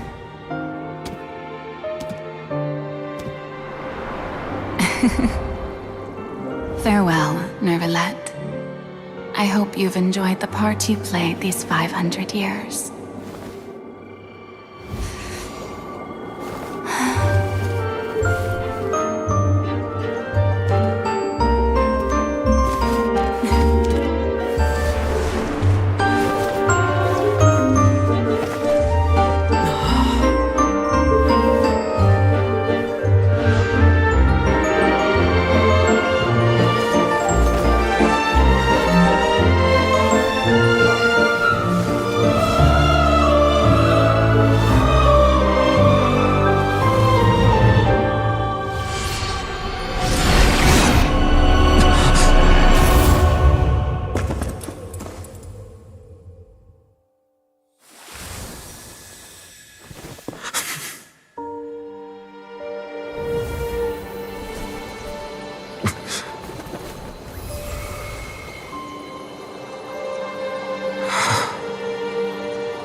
Codex Nouvellette, hereby declare,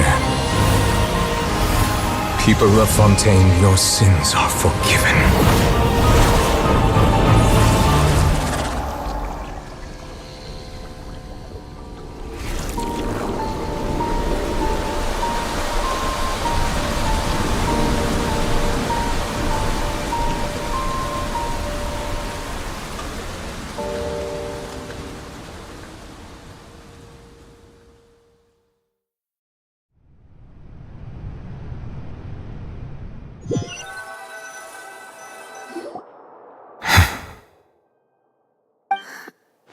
What just happened? Has the death sentence been carried out? Was that bright light some sort of misdirection? I have a feeling that something huge just happened. But since we're all still alive and haven't been dissolved, I assume whatever happened was good for us. It's time to end this. We must mete out punishment to that beast. Didn't you say just a moment ago that it can't be defeated? I have gained the strength sufficient to deal with it. Through certain means, I now have the ability to separate the power of the Primordial Sea from that creature. We should seize the opportunity to pursue our quarry.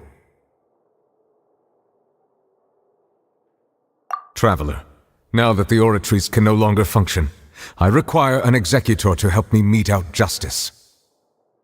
The root of the calamities befalling Fontaine, the beast that enacts the prophecy. Its name is the all-devouring narwhal. Come with me, traveler. The hour of execution has come.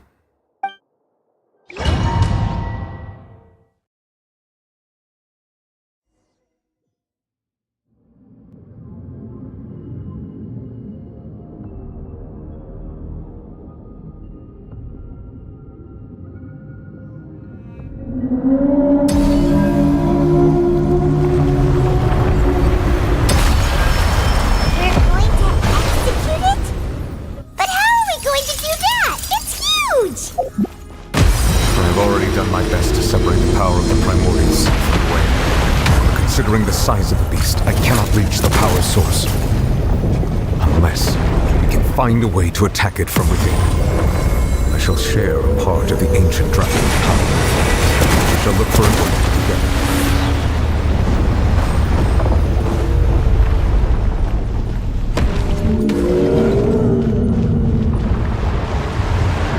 This one's got your name on it! I can feel its sorrow turning into hostility.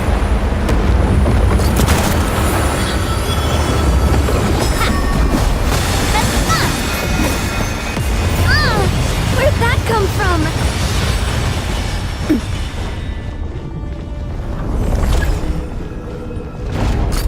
Hey there! The all-devouring narwhal cannot resist its instinct to devour.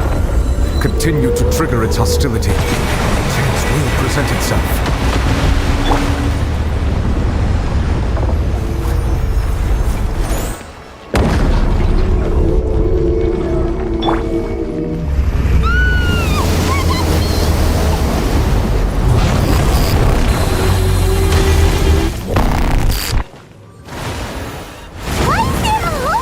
Thingy over there. It looks really scary. Attack! That's the way. Incoming.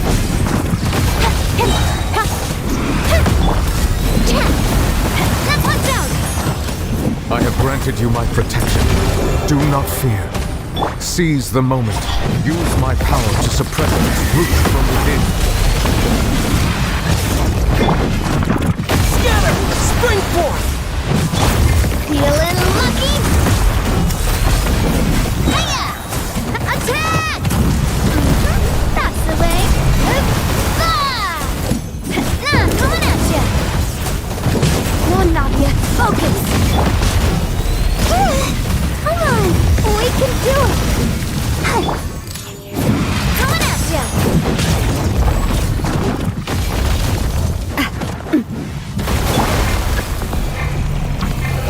Speed of light! Hey! Coming at ya! Oh! Manifest the authority of the ancient dragons. Witness the might of the primordial sea. Hey there! Hiya! Attack! That's the way. Coming at ya! Ha-ha! Hiya! This one's got your name on it! Yeah!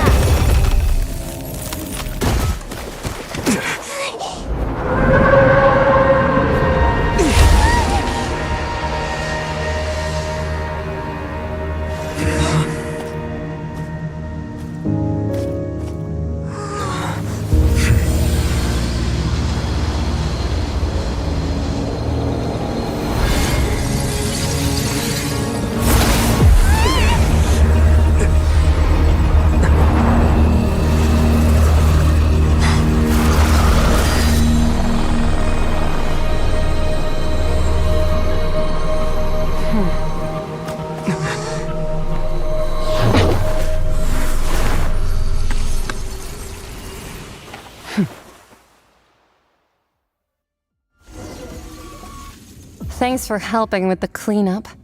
It should have been my job, but... oh well. It was just supposed to be a short private training session for me. I didn't think that my disciple and my master's pet would start brawling in the meantime. Well, actually, I had a feeling that it would happen at some point, but they bumped into one another earlier than I thought. What a... That power. Who are you exactly? Paimon has an idea. From what she said earlier, she must be Child's master. Skirk, right? It's just that he gave us the impression that she was the less talkative person. I simply did not have anything to say to the weak. But you, on the other hand, managed to defeat the all-devouring narwhal without using power from beyond this world. So you may speak to me as equals. I have to agree.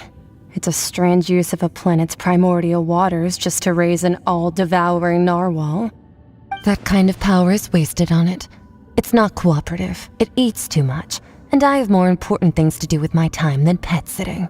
The only thing that creature has going for it is its looks. All in all, it fails as a pet.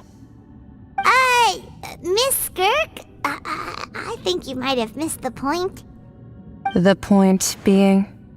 Well, being that this pet almost destroyed an entire nation. So what sort of person is your master? Well, Child's master's master. Wait, is that right? Oh, right. So you don't know him. Sorry, I assumed you did. His name is Sertologi. Huh? I am unfamiliar with that name. Huh. So Master isn't sufficiently famous. How should I describe him then? Have you heard of the name The Fowl? The Fowl? Still nothing? Well, how about the Visionary? Vetterfalnir then? Or Gold Rhindaughter? Ooh, that one we've heard! Rhindaughter's part of the Hexen Circle. She's Albedo's mom, right? Oh, so you do know that name. To be honest, I also heard all of those names and titles from my master. I don't actually know them either. But I suppose you understand now, yes? My master is likely a similar sort to Rhindaughter. They are both pursuing some form of perfection. Wait! Didn't you also mention a visionary person? Paimon didn't quite catch their name. Actually, never mind that. I believe it expedient to inform you that the all-devouring narwhal used up nearly all its strength fighting you. Such roiling hydro energies will prove difficult for the planet's deep seas to digest. As such, the fontaine back on the surface has most likely been thrown into chaos. In other words, the prophecy that you've been fretting over should now be in full swing. What?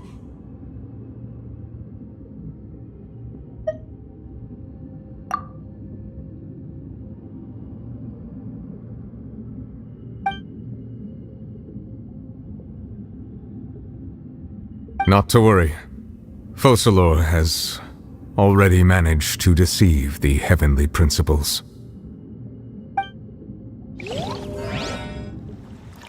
In the end, the people will all be dissolved into the waters, and only Farina will remain, weeping on her throne.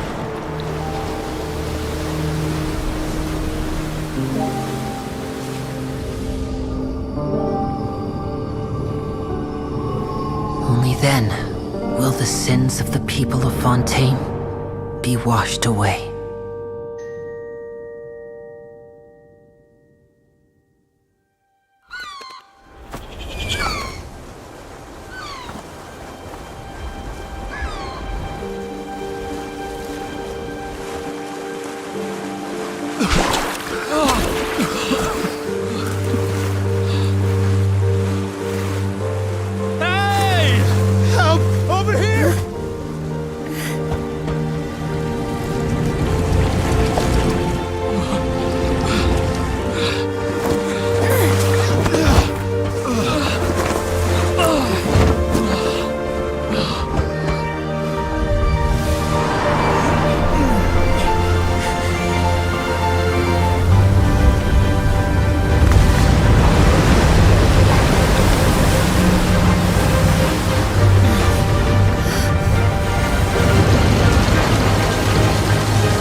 Initiate emergency rescue!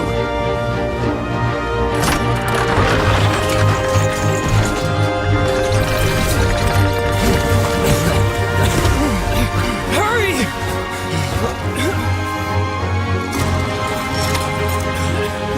Hey, lend a hand!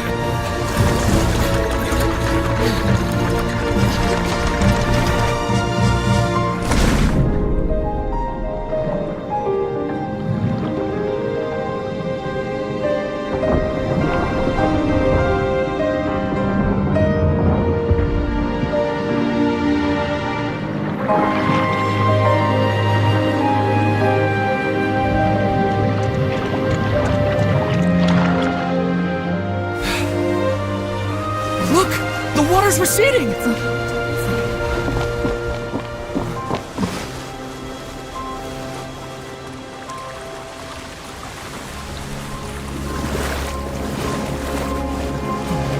It's a miracle! The water's receding. We didn't dissolve. The prophecy was wrong. The prophecy was wrong.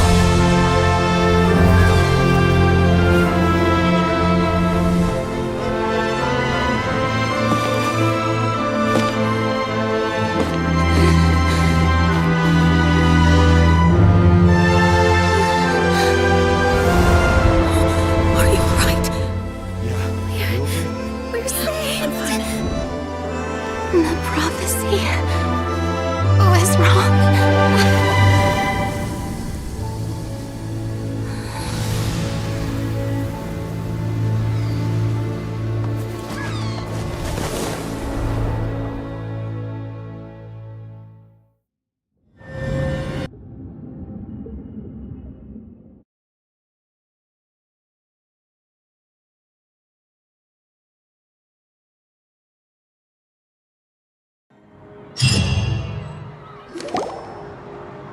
The Solo renewed! The Suite di Rasula attacks post-disaster rebuilding.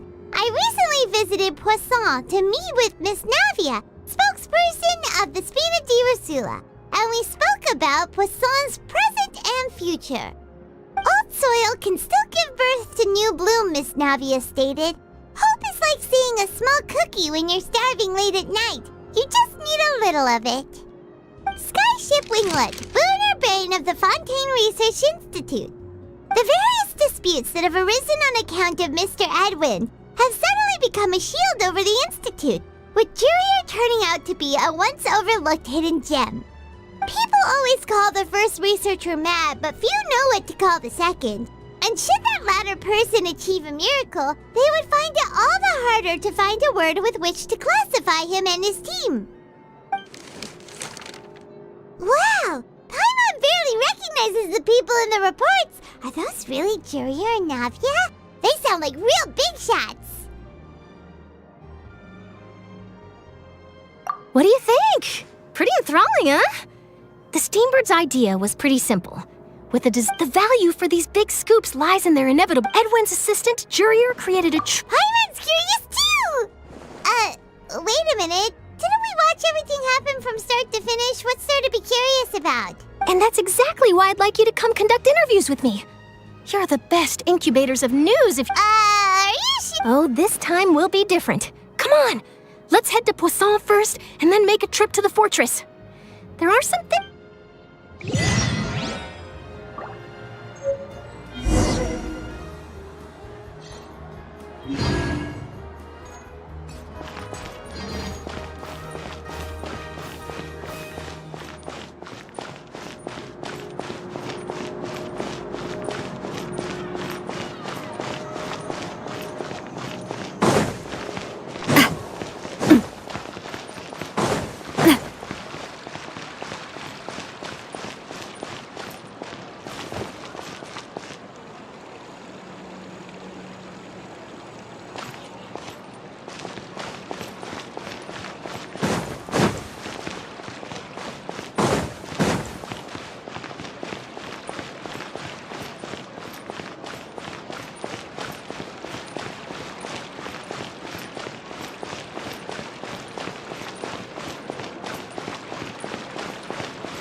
Oh, it's you. What? Hey, we're just having a look around. I'm here to update myself on how things are going here. Oh, the Fatui are here too. Let me introduce you. This is Mr. Garunt Snezhevich. He represented the Knave in sending us a large amount of supplies, and is helping with our work. Our residents are hard at work as well. Thanks to everyone, work is progressing nicely. We've lost a lot of people, but we're moving forward. That will have to be enough. Hello, Miss Charlotte. I'm a big fan of yours. I especially like that article you wrote last year about Fontaine. But if you don't mind... I get where you're coming from. I'll keep it as simple as possible. Or would you be willing to feature as friendly neighbors? That would be fine. Thanks. Oh, you're back too. How are things? We finished laying down the construction materials. It'll be another hour before the workers are able to go over there. Huh? You're here too, Clorinde? Well, her reputation's greatly risen after that whole duel business with Miss Farina, so she's here in Poisson to wait out the heat. All right. She really came here to help me out. There's too much to consider in the reconstruction of Poisson. The Spina has need of more decision-makers. And, well, I do already happen to be connected to Mr. Callis. Oh, wait just a moment. Do you mind me asking a few questions? You know, about how you felt before the duel, about what it was like facing down a god. There's lots of exciting material there, I bet. Forget it. I'm sure you can find a better theme than that, Miss Charlotte. I see you're the same as always. Couldn't you do me a favor, for Navia's sake? Well, if we're talking about doing things for my sake, you might as well just take a few more photos of me. or of the Traveler. It's better than wasting time persuading Chlorand, at any rate. Of course I will. I'm not gonna let him off that easy. All right, then everyone who wants to be in the photo, gather up and smile.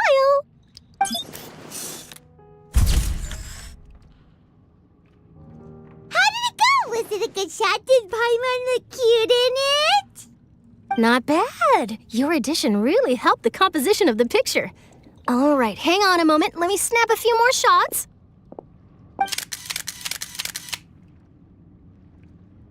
All right, that should do it.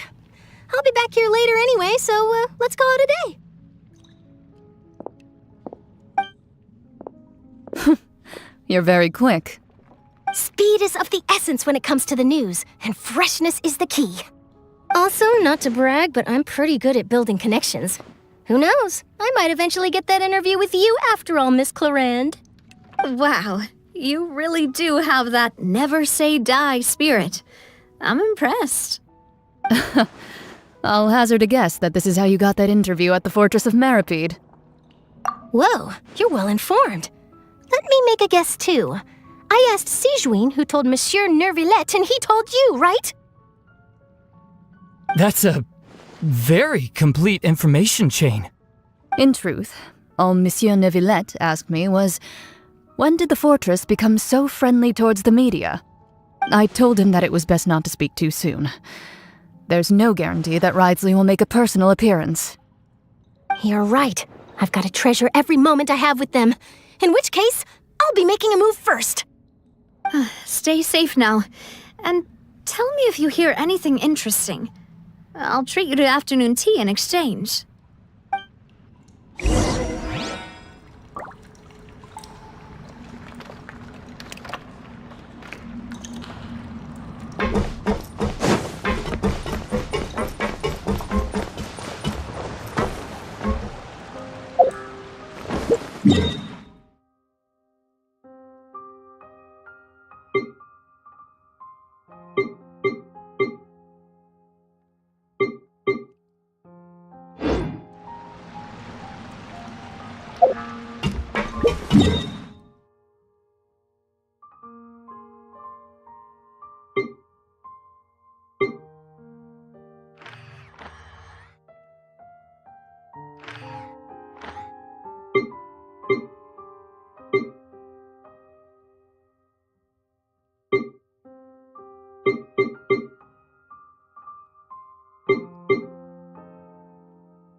Wow, guess we're here again, huh? There's a real nostalgic feeling to this place. Looks like you've been missing us. Duke! Did you come all the way to the entrance to greet us? Of course. I'm here to welcome you and our dear Miss Charlotte, whom our good head nurse recommended to me.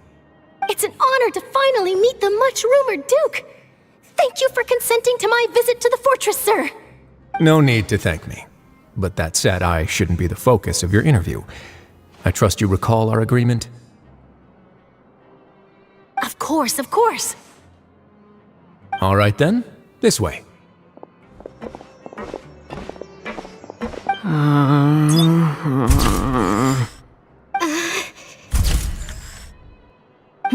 Hey, no need to be so nervous.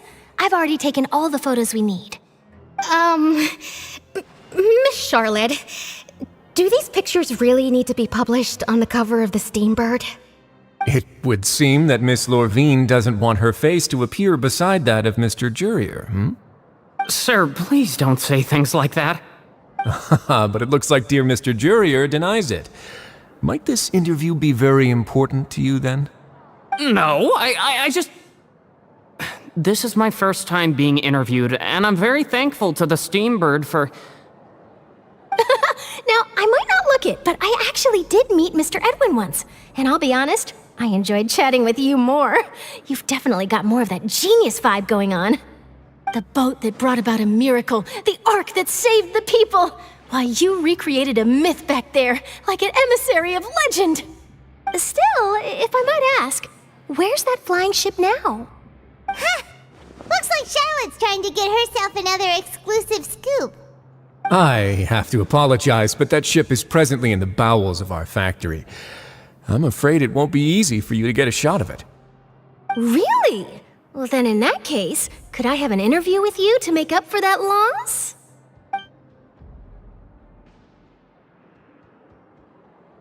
You already know my answer, I'm afraid. Best you interview our head nurse instead. Or perhaps you'd like to take another photo of this couple of researchers? Did you really have to use the word couple? Well, then, 2 solo photos will do. Is my hair messed up? Please, someone help me have a look. Things sure are getting pretty lively here. We've seen this kind of thing before.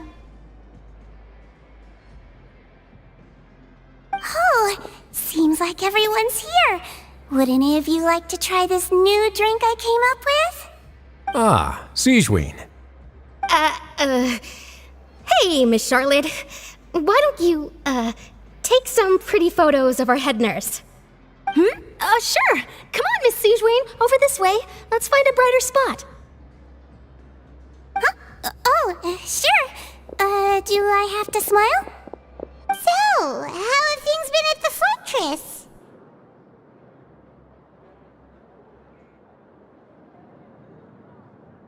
Same old, as you can see. Fontaine's undergone some changes, but this place is still more or less the same.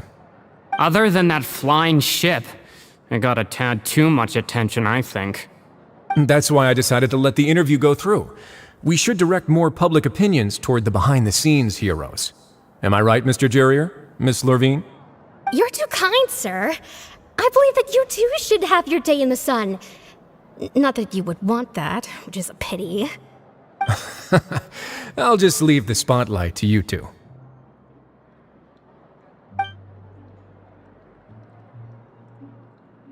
I see. Lots of things happened that day, huh? Anyway, regarding that Harbinger, I'm not sure you remember, but his 3 young followers are still waiting for his return. He sure did win them over, huh? I'll tell them that there's good news and bad news. The good being that their boss seems fine, and the bad being that they must face extended sentences for abetting his escape. Oh, actually, what about you? Are things gonna change for you too? What change can there be? The fortress will keep chugging along, and so will my duties. As to what Miss Farina's departure will mean for the nation, and if our laws and governance will be transformed, we'll leave those to the folks in the overworld. Hey everyone, the photo shoot's done. Good. In that case, let's call it a day here.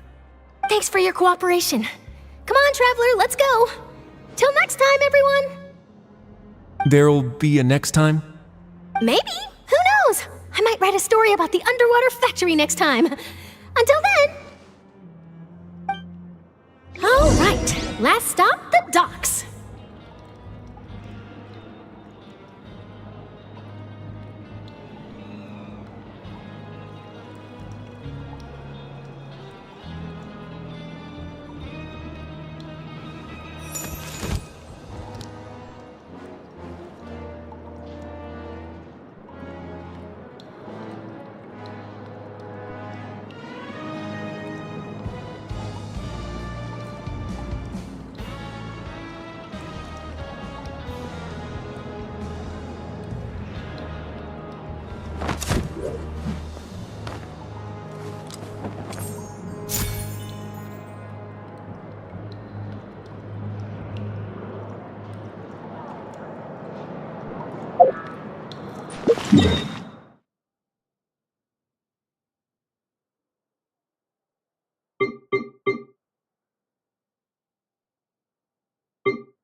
Navia mentioned that she stayed in touch with Linny and the others after working together.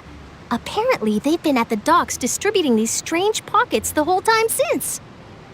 Traveler, Paimon. And Miss Charlotte, too. Would you like a magic pocket? What sort of gadget is it? It's a wondrous bag that can be used to carry many things. The water level has returned to normal, but if you see any of your things floating around, you can use this to carry them. Or you could trick a friend into doing it for you.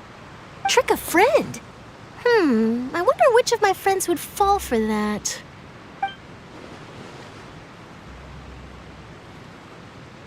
You could just make a friend like Fremine here. Isn't that right, Fremine? Is this what you meant by, I'll help you make some more friends? To be honest, that sounds pretty sweet. Could I have your contact, please? Sure. Please, write down my address. Lynette sure is working hard to help Fremine socialize. He was the one who proposed doing this. He even wants to assist in our magic shows.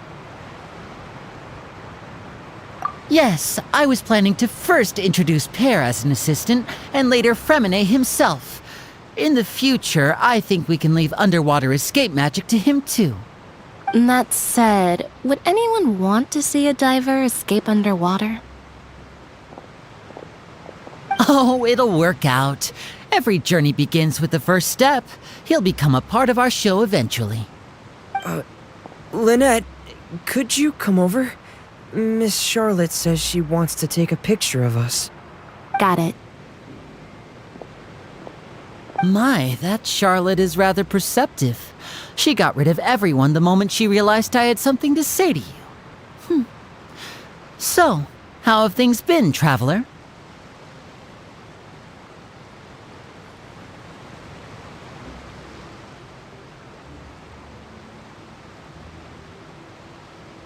Father says that you did a great deal during the latest events. She's very grateful for your contributions to Fontaine. That's all right. We were more than happy to help. So, what's she doing now? Oh, I guess you haven't heard.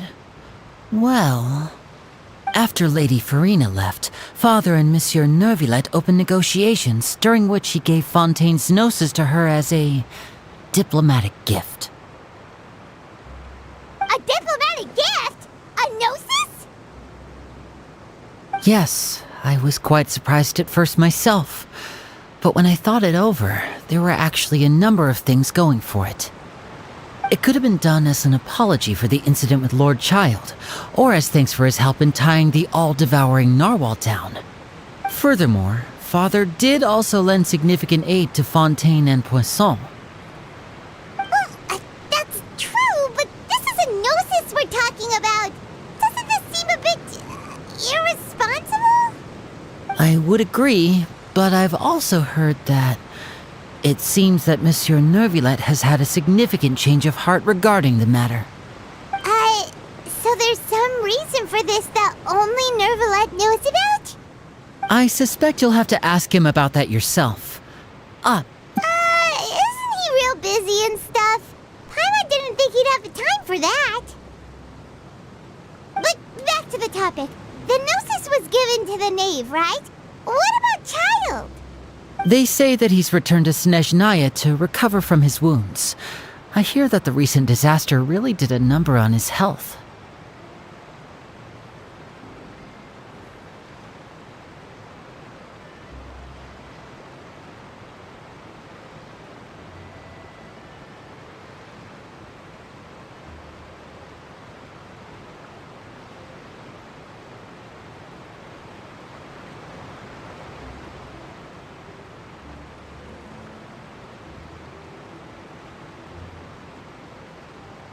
That's true. When you think about it, we've had loads of run-ins with the Fatui. To think we'd be allied with them this time. So shocked by such a simple switching of sides?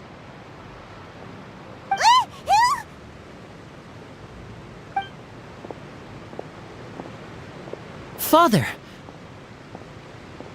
Well, well, what do you know? Come to the docks to see how my children are doing and meet the Traveler by chance.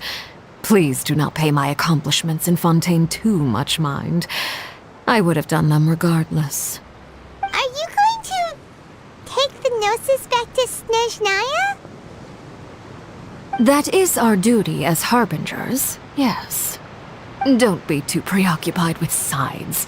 The goal of the Fatui concerns not a single place or person, but the entire world. With such a grand goal in mind, it is inevitable that we must wear many masks. Switching my masks is something I've always done.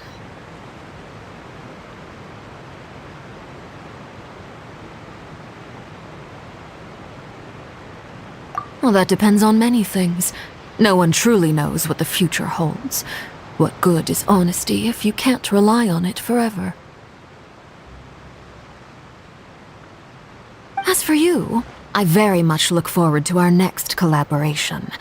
Good things cannot be achieved alone, and you've proved yourselves to be great partners.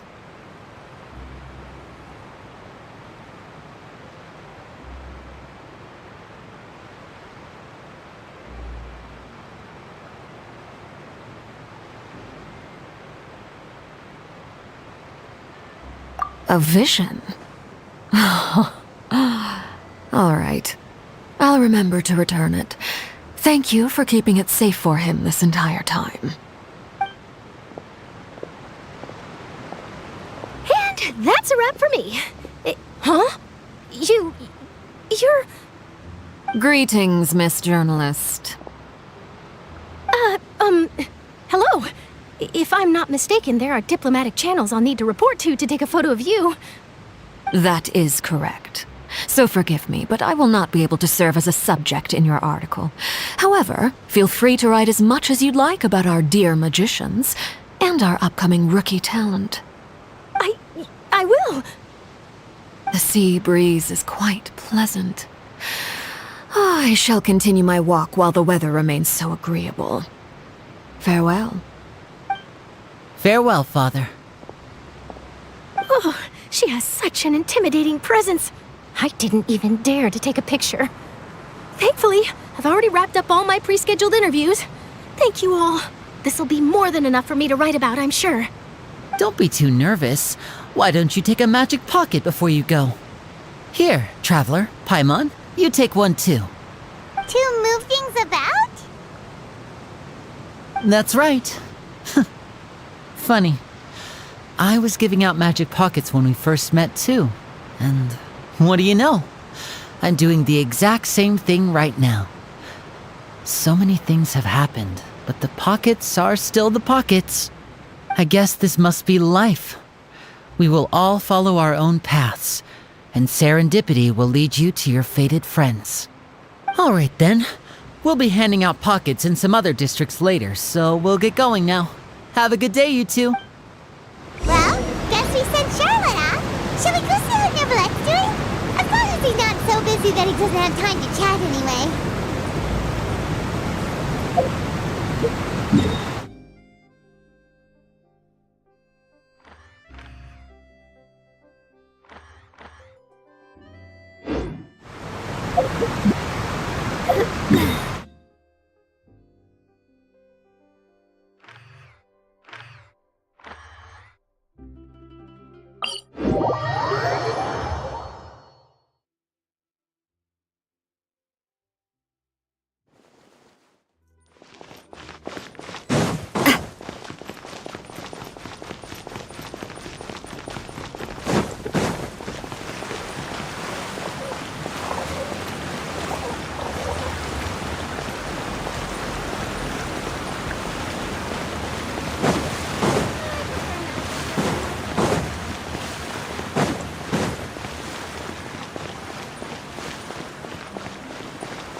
you really are here, Neuvillette.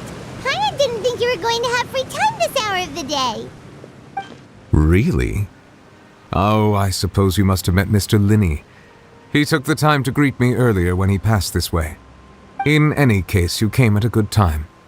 I was just considering reaching out to you to set up a meeting, so I may explain some things that I haven't had the time to before. Aw, Paimon's glad that you remembered. Thank you for keeping us on your mind, what with you being busy and all. Alright, let's have it then. How was Fontaine actually saved? The whole business is still quite the mystery to us. It is strange how words can often leave a bitter taste in the mouth when it finally comes time to say them out loud.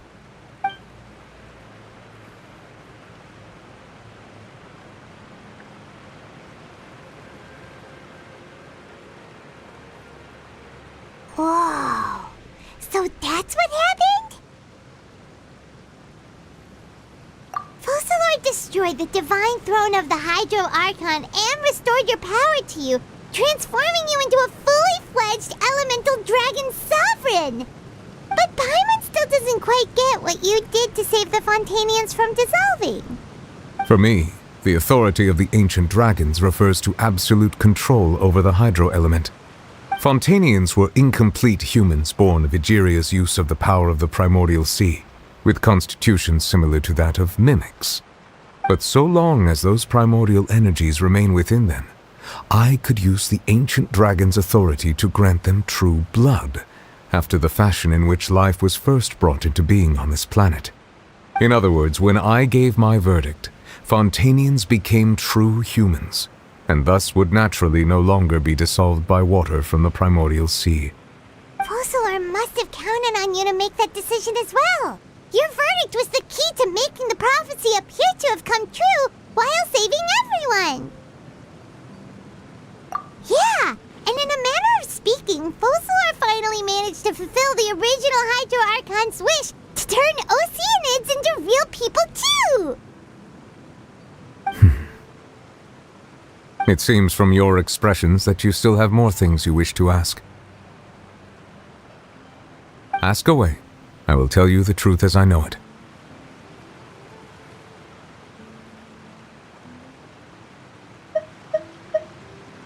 You will soon be heading to Natlan, I presume? I'm afraid that I have little talent as a travel guide, so all I can do is tell you what I know about that land. As far as I'm aware, Natlan can be said to be a nation of dragons. A nation of dragons? You mean like you? No, I suspect that I would not find myself welcome there. Unlike ancient dragons such as myself, the dragons of Natlan have undergone long years of development and evolution. Large numbers of them have entered a form of coexistence with humanity. Natlan is also the nation of war. War ravages those lands like an undying flame. There is one other piece of information I got incidentally from my negotiations with the Knave that I believe may be useful to you. The harbinger known as the Captain has thrown his hat into the endless ring of war. The Captain. Sounds like a real tough customer. Seriously, everywhere you look, there's a Fatui Harbinger doing their thing. I suggest that you fully prepare yourself before going to Natlan. In the meantime, Fontaine's doors will always be open to you. Ask away. I will tell you the truth as I know it. I have investigated his case along many avenues, and I have learned that he once fell into an unknown chasm when he was young. There, by chance, he awakened the all-devouring narwhal. But whether it be by sentiment or reason, that should not have been enough to consider him the root cause of the disaster. At most, he would have had tangential liability. As for the judgment passed by the oratrice during the trial, whether it was due to that liability by association or Focalor deliberately using him to buy time for us on the assumption that he would be able to hold the creature off, I cannot say. Guess Focalor had Fontainians in mind the whole time. In the end, it was thanks to her that they finally became real humans. Hang on a second. Paimon suddenly got another question. Back when Fontainians hadn't yet become real humans, were the children they had also transformed Oceanids? Life has always flowed like water. Do you recall how Fontanians would often come to the Fountain of Lucine to pray for children? Yeah, Lynette said the fountain is where all the waters in Fontaine converge. In truth, even those couples did not know that such prayers were no mere custom, but instead a form of ritual. Those Oceanids who were blessed within the spring water would later descend as new humans in the coming— Paimon! Ask away. I will tell you the truth as I know it. Hang on a sec. Paimon still got a question about the Gnosis. When we spoke to Linny, we guessed that there might be some— No wonder the House of the Hearth is the Fatui's intelligence division. They are so regarding this specific issue, I was just getting ready to share something with you. What is it? In truth, I exchanged some further words with that lady named Skirk after sending you two back to the surface. It went something like this.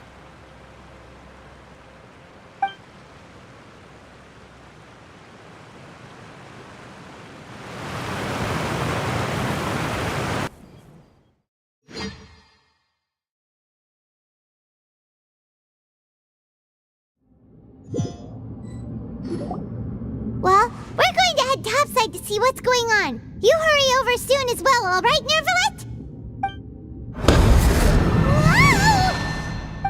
What next? The all-devouring narwhal isn't here, so I'm no longer getting any interference. I can finally catch the scent of your power, what it's made of. It is the authority of the planet's primordial dragons, but with something very similar to a god's curse mixed in. It's quite a novel blend. I'm sure I've encountered something like this before. What was it again?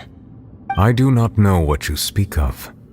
Of course. How could I forget? You should have the remains of the third descender on your person, yes?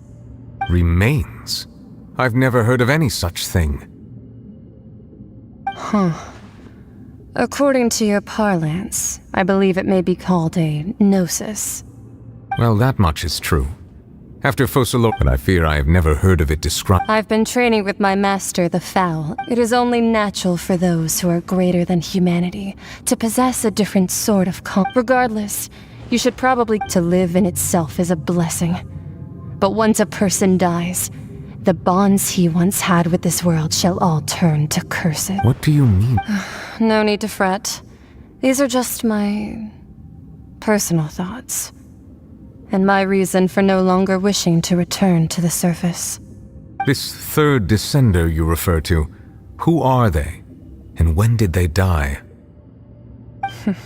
Master never mentioned them to me. Perhaps it just wasn't that important for me to know. If you're interested, though, I could ask him. I'll be sure to pass the answer on to you next time. Next time? You believe we will meet again? I do. Wait.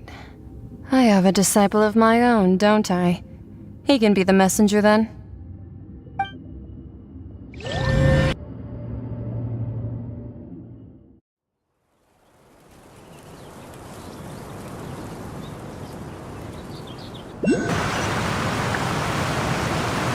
That's what she told me. Whether it would prove useful or not, I wanted to pass that information on to you. The remains of the third descender? So that's what the Gnosis actually are. All the same, assuming that there was no— And she said that it would bring misfortune and that you— If she speaks the truth, then I would simply be putting Fontaine—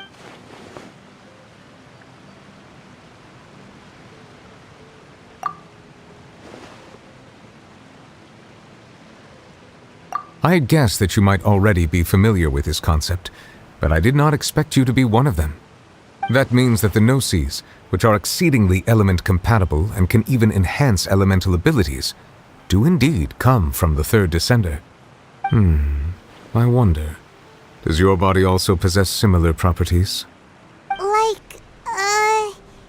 Like being able to use elemental powers without a vision! That does sort of count as special compatibility, right? No, let's not think about this stuff right now. It just feels creepy. Comparing the Traveler to the dead third descender and all. That's what you say, but this topic still feels recovers, let's get some more answers. I too believe it unwise to make too many blind guesses when information is lacking.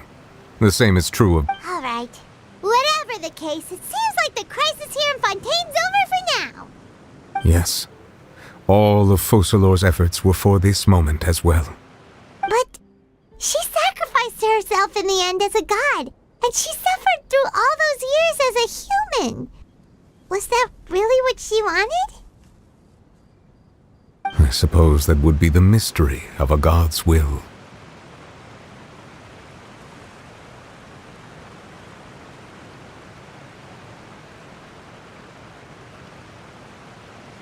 I suspect not. But once in a while I too would guess that if wishes were like the clouds in the sky, they will one day return to the earth as raindrops. Life flows like water, and rain is the final answer. The water levels may sometimes tilt one way or another, but the rain falls fairly upon all. And what, ultimately, is the difference between the rains that fall upon all of us?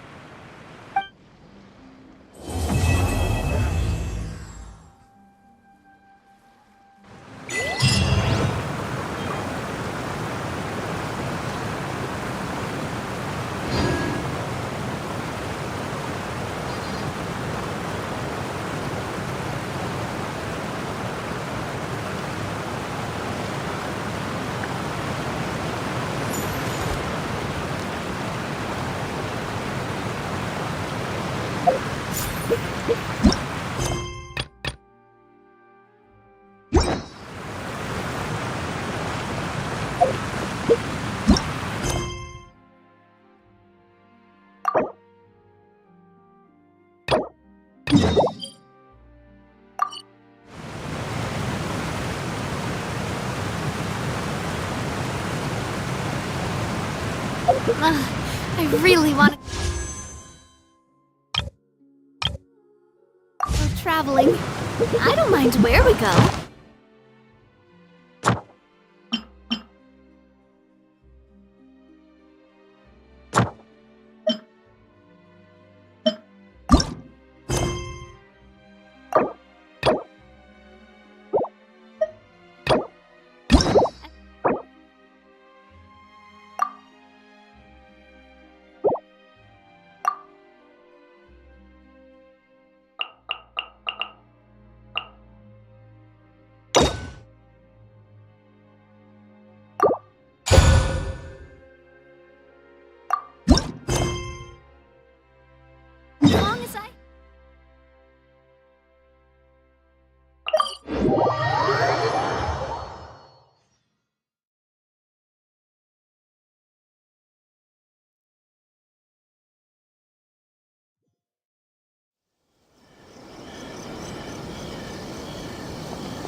If the Tenryo Commission won't assist in dealing with the thunderstorm, the consequences could be catastrophic.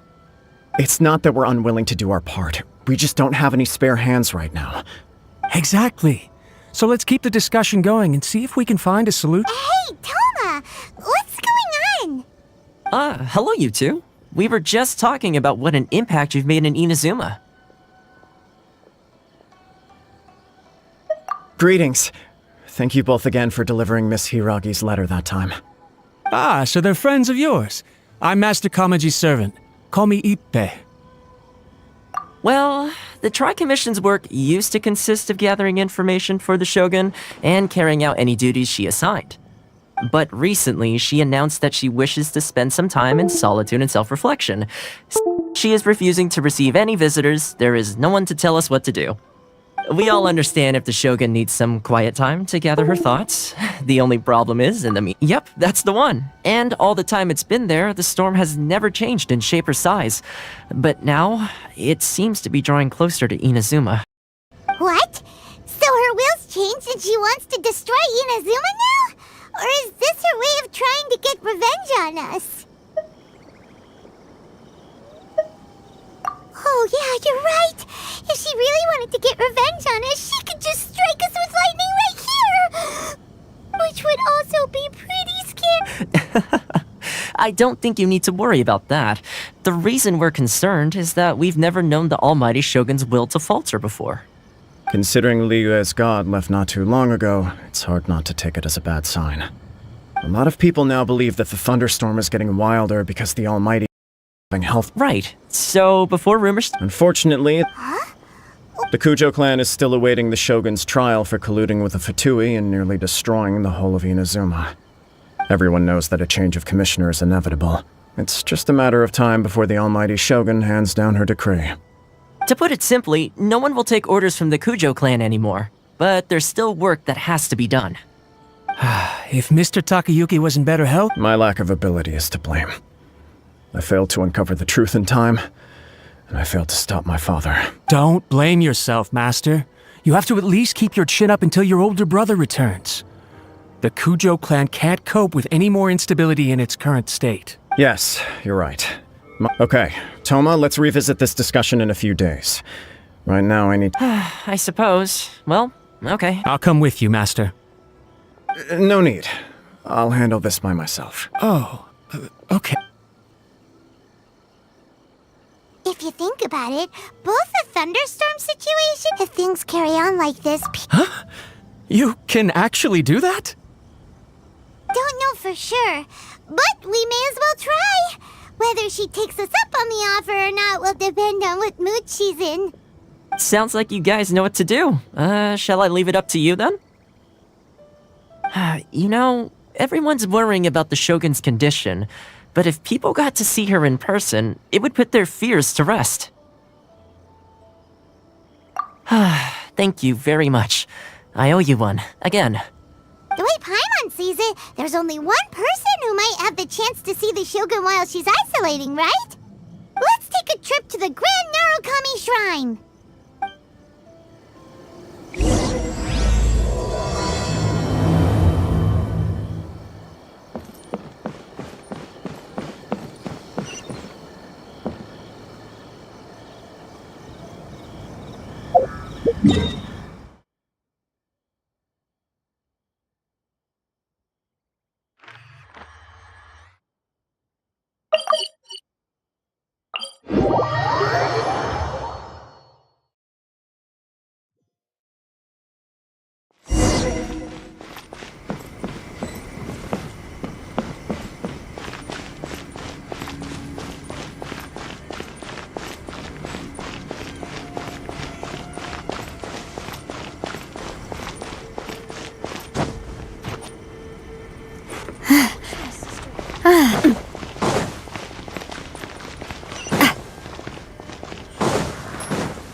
Please, see that he stays safe.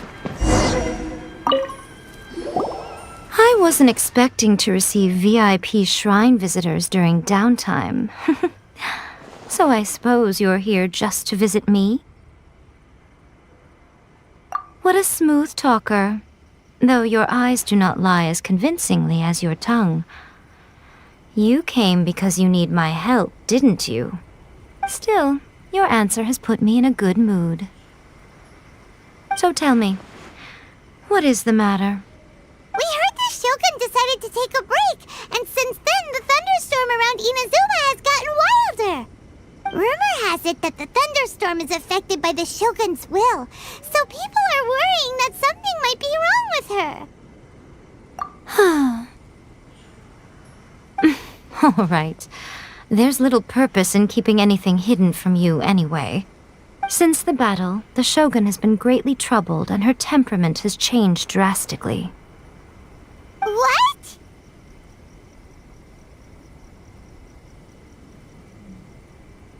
Her power was already on the decline.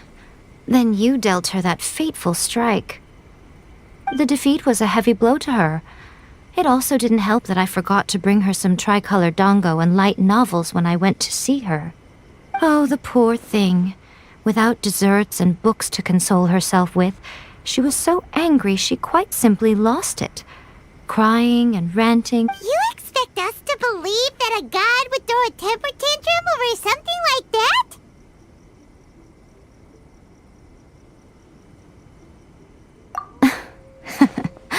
Before you get too indignant, consider the fact that your concerns sound every bit as nonsensical to me as that blatant lie did to you. Faye seeks eternity. To her, mortal lives come and go in the blink of an eye. Of what consequence to her are mortal concerns for her well-being? You're saying she's fine, right? I don't know the details. She said she wanted to rest, and I have nothing pressing that requires her attention, so there is no reason to disturb her. I have heard about the thunderstorm, though. As to the cause, it is not inconceivable that, as you suggest, her will has wavered somewhat. I am the only one in all of Inazuma who can visit her while she is resting. But tell me, why should this concern me? Why should I do this for you, when I already have everything one could ever want, and have seen everything one could ever wish to— I like that answer. Here is the pass permit. Show it to the Okuzumeshu at the gate, and he will let you in. Thanks, Miko! My question was in jest, but since you answered it in earnest, please stay true to your word. Oh, and don't forget to return the pass permit to me after you have finished with it.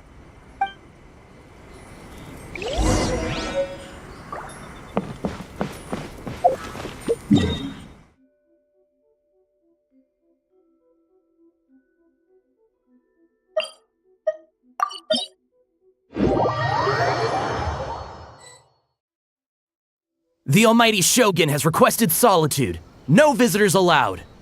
Oh, we've got a pass permit from Miko. Don't be ridiculous. Lady Guji never gives her pass permit to another person. Not even esteemed Guji-ai is only authorized to— Wait, this is authentic. Understood. Then as the Shogun has ordered, I must not stand in your way. Apologies. Please proceed. Since the Shogun is resting at this time, please be especially respectful and make sure your behavior is impeccable.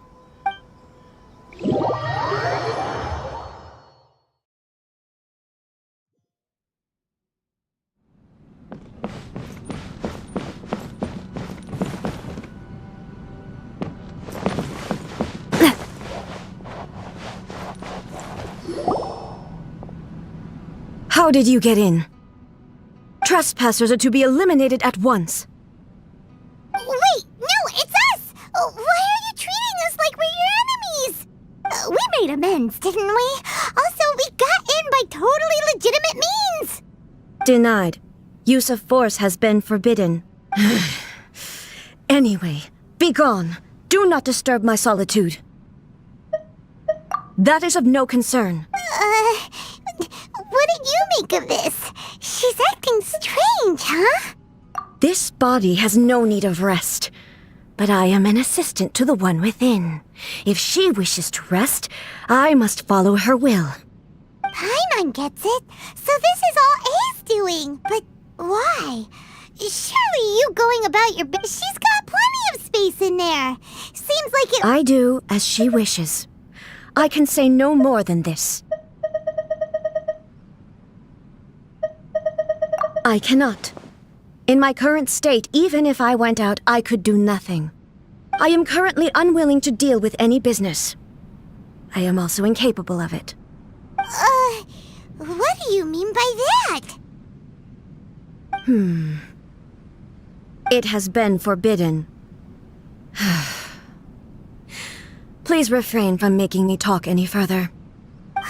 What should we do? It feels like this conversation is going nowhere.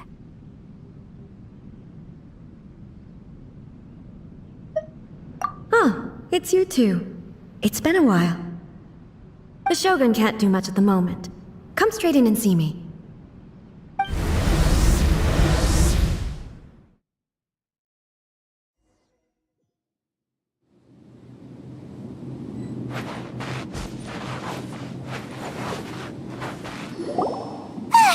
That was terrifying! Would it be so hard to give us a little warning first? not your first time.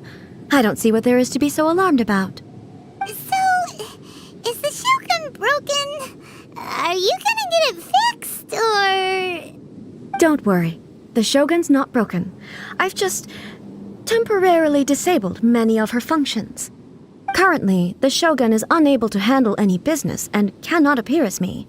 So the easiest solution was to announce that I am resting. As I said, I need to think about Inazuma's eternity, and thinking takes time. But the Shogun is still running based on her old rules. I can't allow her to make any mistakes while I am working things out. Have you tried turning it off and on again? No, she was not created to ever be turned off. Furthermore, I had even predicted at the time that I may wish to modify the Shogun's operational rules at some point in the future. However, that's why the Shogun has a robust system to safeguard against modification. It's also to protect against unforeseen circumstances. For now, while I figure out the form that eternity should take, it's more effective for me to temporarily disable some of the puppet's functions, rather than attempt to modify her rules. Oh, Paimon gets it now! The thunderstorm's getting out of control because some of the Shogun's functions have been disabled. The thunderstorm is getting out of control? This is the first I've heard of it. Huh? Okay, well, let us bring you up to speed. I see. So the thunderstorm is drawing closer. You can fix it, right? It's just a minor error. This kind of thing was bound to happen. A small modification to the Shogun should fix it.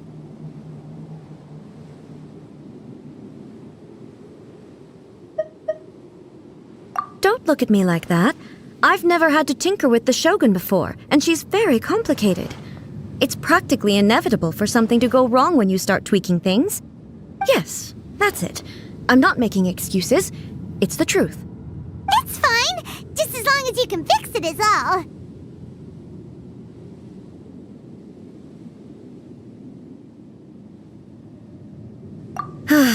Not much. As before, I can see the way forward, yet there are still contradictions. But there is no urgency. To reach an ill-conceived verdict in haste, just for the sake of having reached one, would be a confusion of priorities.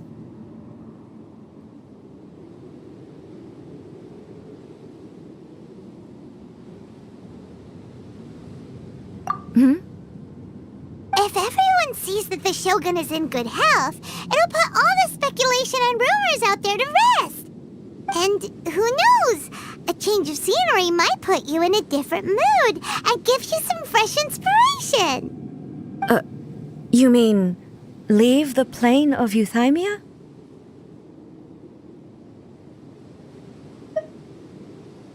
It's unnecessary, as far as I'm concerned. But since you're inviting me, a change of pace might well be nice. All right then, I'll come out for a while. Oh, since the theme of the day is a change of pace, you can just call me A. I'm not a great fan of rigid titles. What? But you're just A's consciousness, aren't you? Can consciousness actually leave this place? I have my ways. I would never subject myself to imprisonment voluntarily. Oh, great! Then there's nothing to worry about. Allow us to be your tour guides. Tour guides? What's a tour guide? Someone to show you around the Inazuma of today and give you tips on where to eat and how to have fun. All right, let's go, go, go!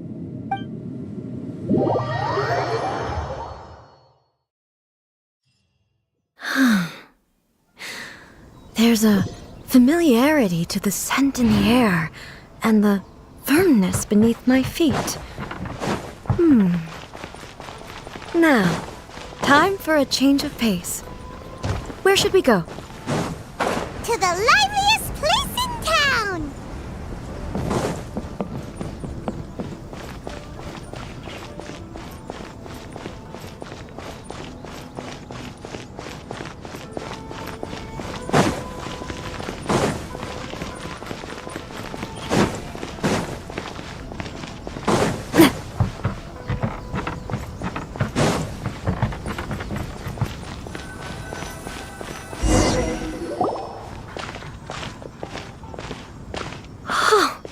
Is this the marketplace?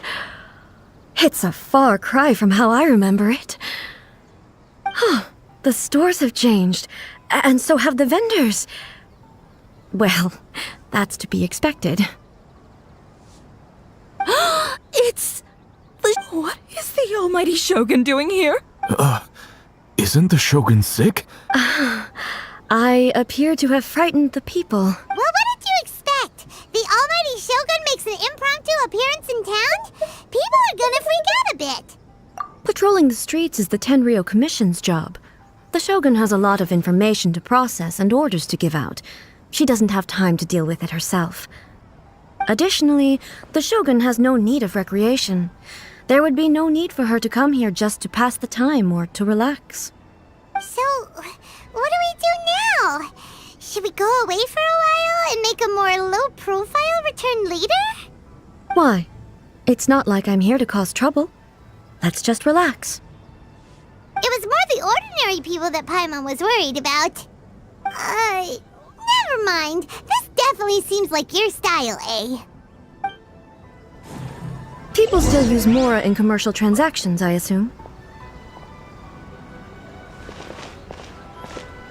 Yep, same as ever. Just as shiny and just as hypnotic. Wait a second. Hey, are you saying you don't have any Mora either? Of course I don't. There is no need for commerce in the plane of Euthymia. If I ever need something, I can simply have one of the commissions bring it to me. Wait, what do you mean, either? Anyway, people seem to be behaving in a very orderly fashion. I don't see the liveliness you spoke of anywhere. People aren't exactly gonna let their hair down in front of the almighty Shogun. What is this stall selling? I don't believe I've ever seen this before.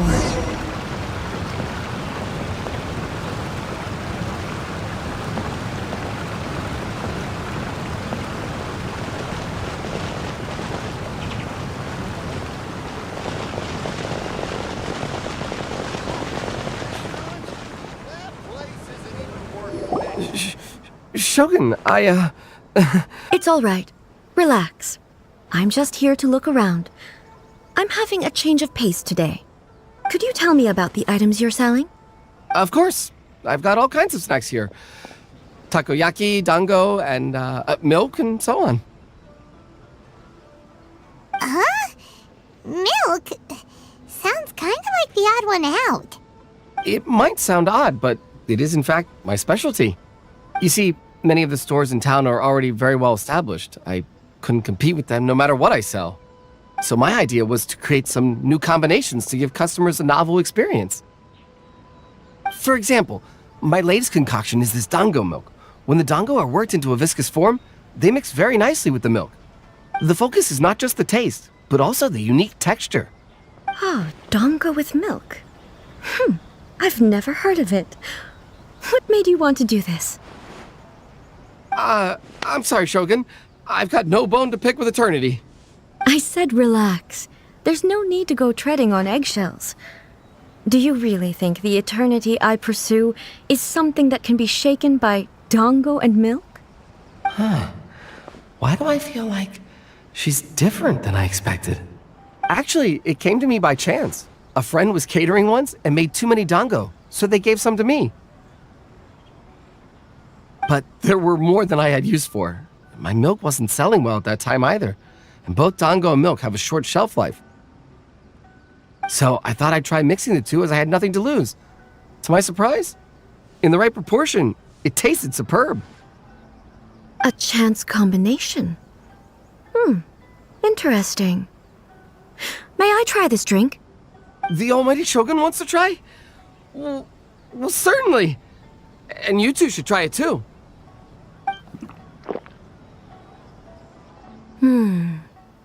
Nice.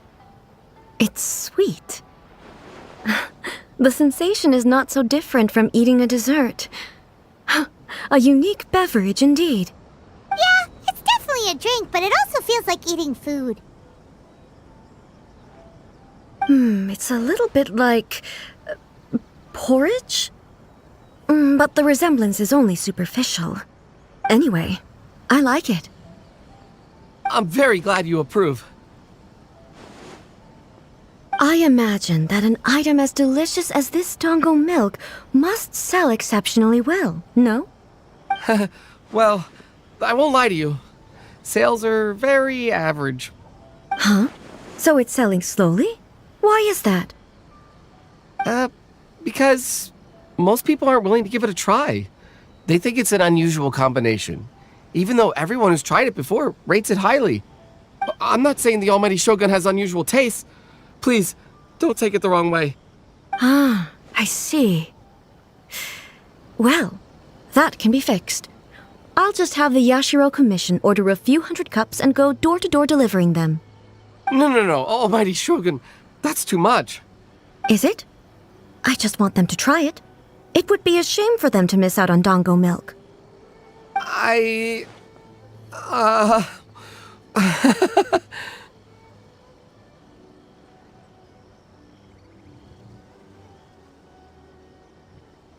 Of course. I've heard that most humans like desserts, so it's not unusual that I should enjoy them too.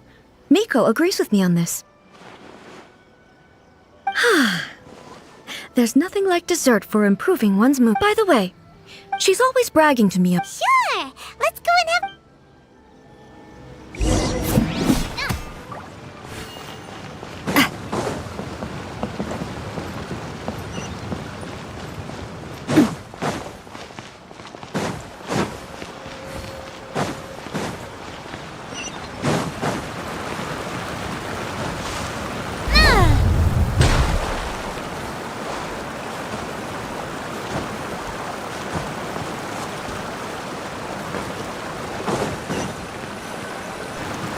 Shogun! Almighty Shogun! What brings you to the Yae Publishing House? Do you have instructions for us? No, not at all. Don't be so nervous. I'm just here to look around. Apologies. I still don't quite understand. Are you here to look into the management? Or publishing regulations? Or fire safety measures? She just wants to browse your books. The Almighty Shogun wishes to... read light novels? Yes. Any recommendations? The Yae Publishing House's novels are mostly targeted at the general public, and the content is all kinds of strange. I'm not sure we have anything quite to the Almighty Shogun's taste. I'm just here to try something new. There's no fun in reading the same kind of thing over and over again. Relax. It's just words on a page, isn't it? What could I misunderstand, really? In principle, you're absolutely right. It's just... It'll be fine. If there's anything the Shogun doesn't understand, we'll explain it to her.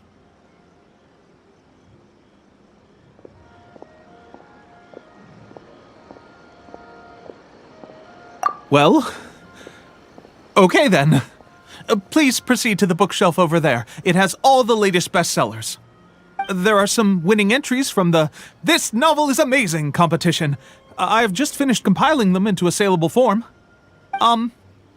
Don't take them too seriously. It's all just a bit of fun. Okay. Let's go then.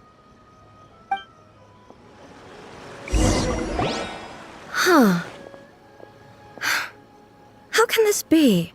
Did I underestimate the caliber of this material? I know every individual word in these books' titles, so why is it that they make no sense to me in these particular combinations? Take this one, for example. The good thing about being reincarnated as a hilly churl is that I only need to eat sunsettias to become stronger. It's so long. Is it true that hilly churls grow stronger from eating sunsettias? Well, surely it should be some sort of meat, at least. It's just a narrative device. Narrative device. So it's made up? What's the point of that? Without being grounded in reality, how can the story be believable? Also, I'm fairly certain that hilly churls can't write stories. So, Does this author claim to be documenting Hilichurl life from an outside perspective, perhaps? Paimon's starting to understand Kuroda's reservations right about now. How about we choose for you? We can pick out some novels that are easier to understand and give you the scoop. All right, then. I believe myself to be relatively well-read, but with stories like these, I don't even know where to start. I have high hopes, though. This seems like Miko's style, so I'm sure the stories are very entertaining. All right, leave it to us. We'll be back in a jiffy. This could be a pretty tough job. Let's see what we're up against.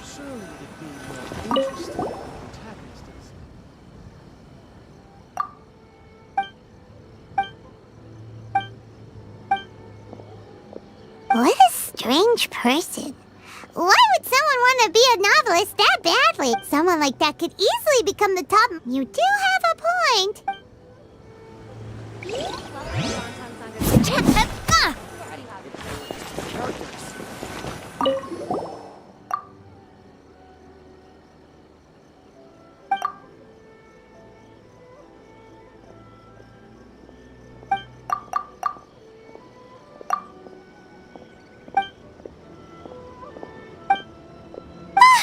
The suspense is killing Paimon! Paimon only skimmed through, but Paimon can... Yeah! She has so much love. The plot is really gripping. But would A really understand this kind of mortal romance?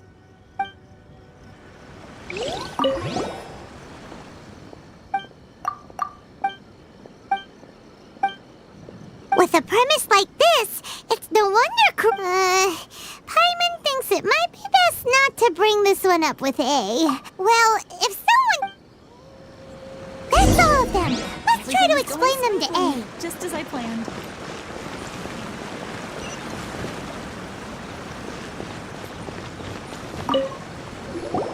The looks on your faces tell me you found some good stories.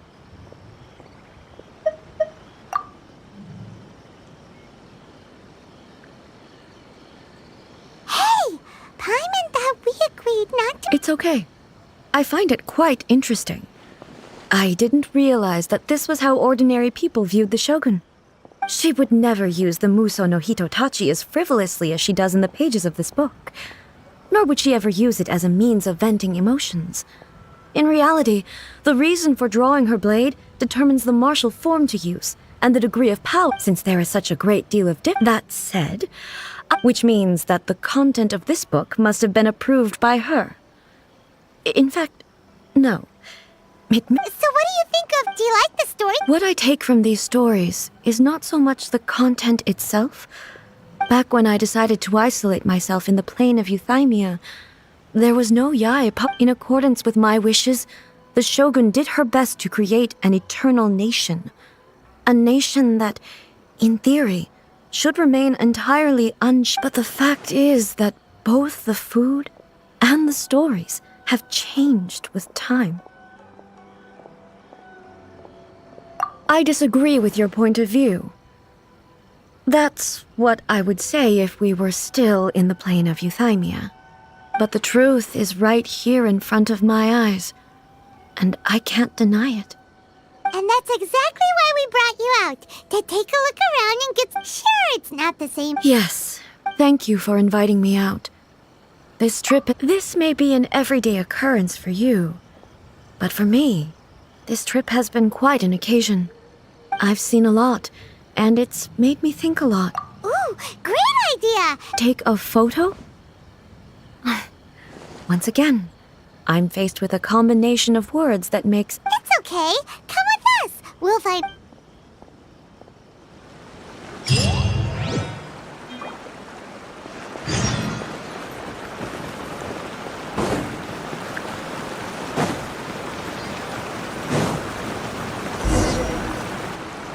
So, We're taking a photo of you. Just leave the hard work to us.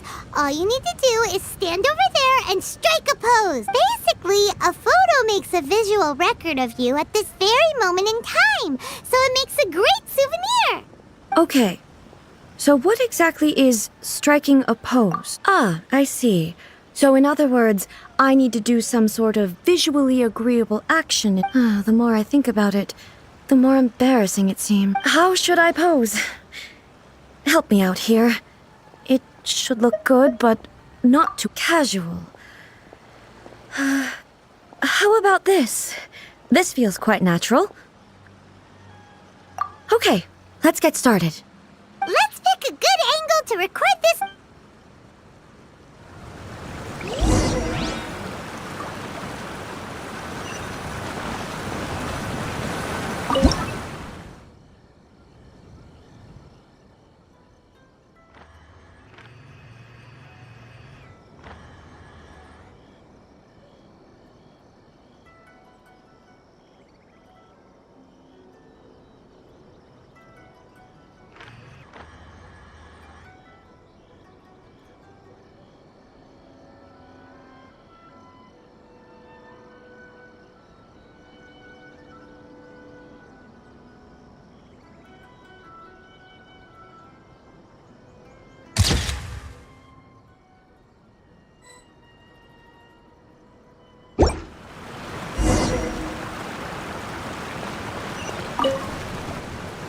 It's a wrap!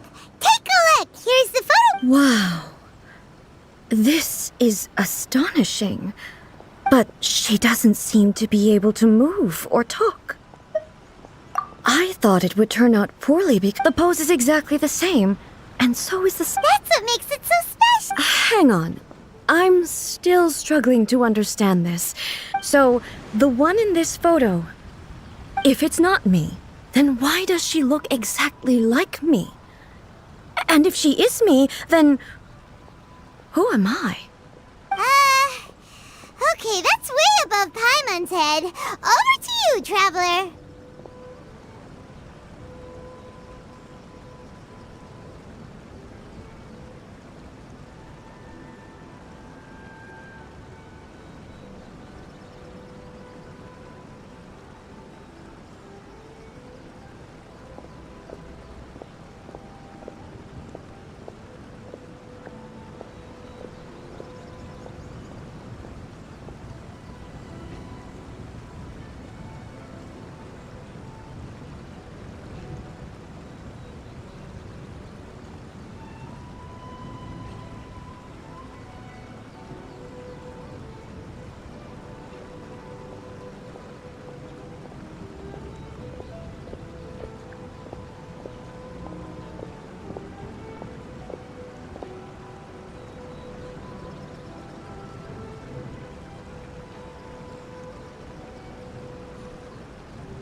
Gabriel, anjing. Halo.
Gabriel.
Halo?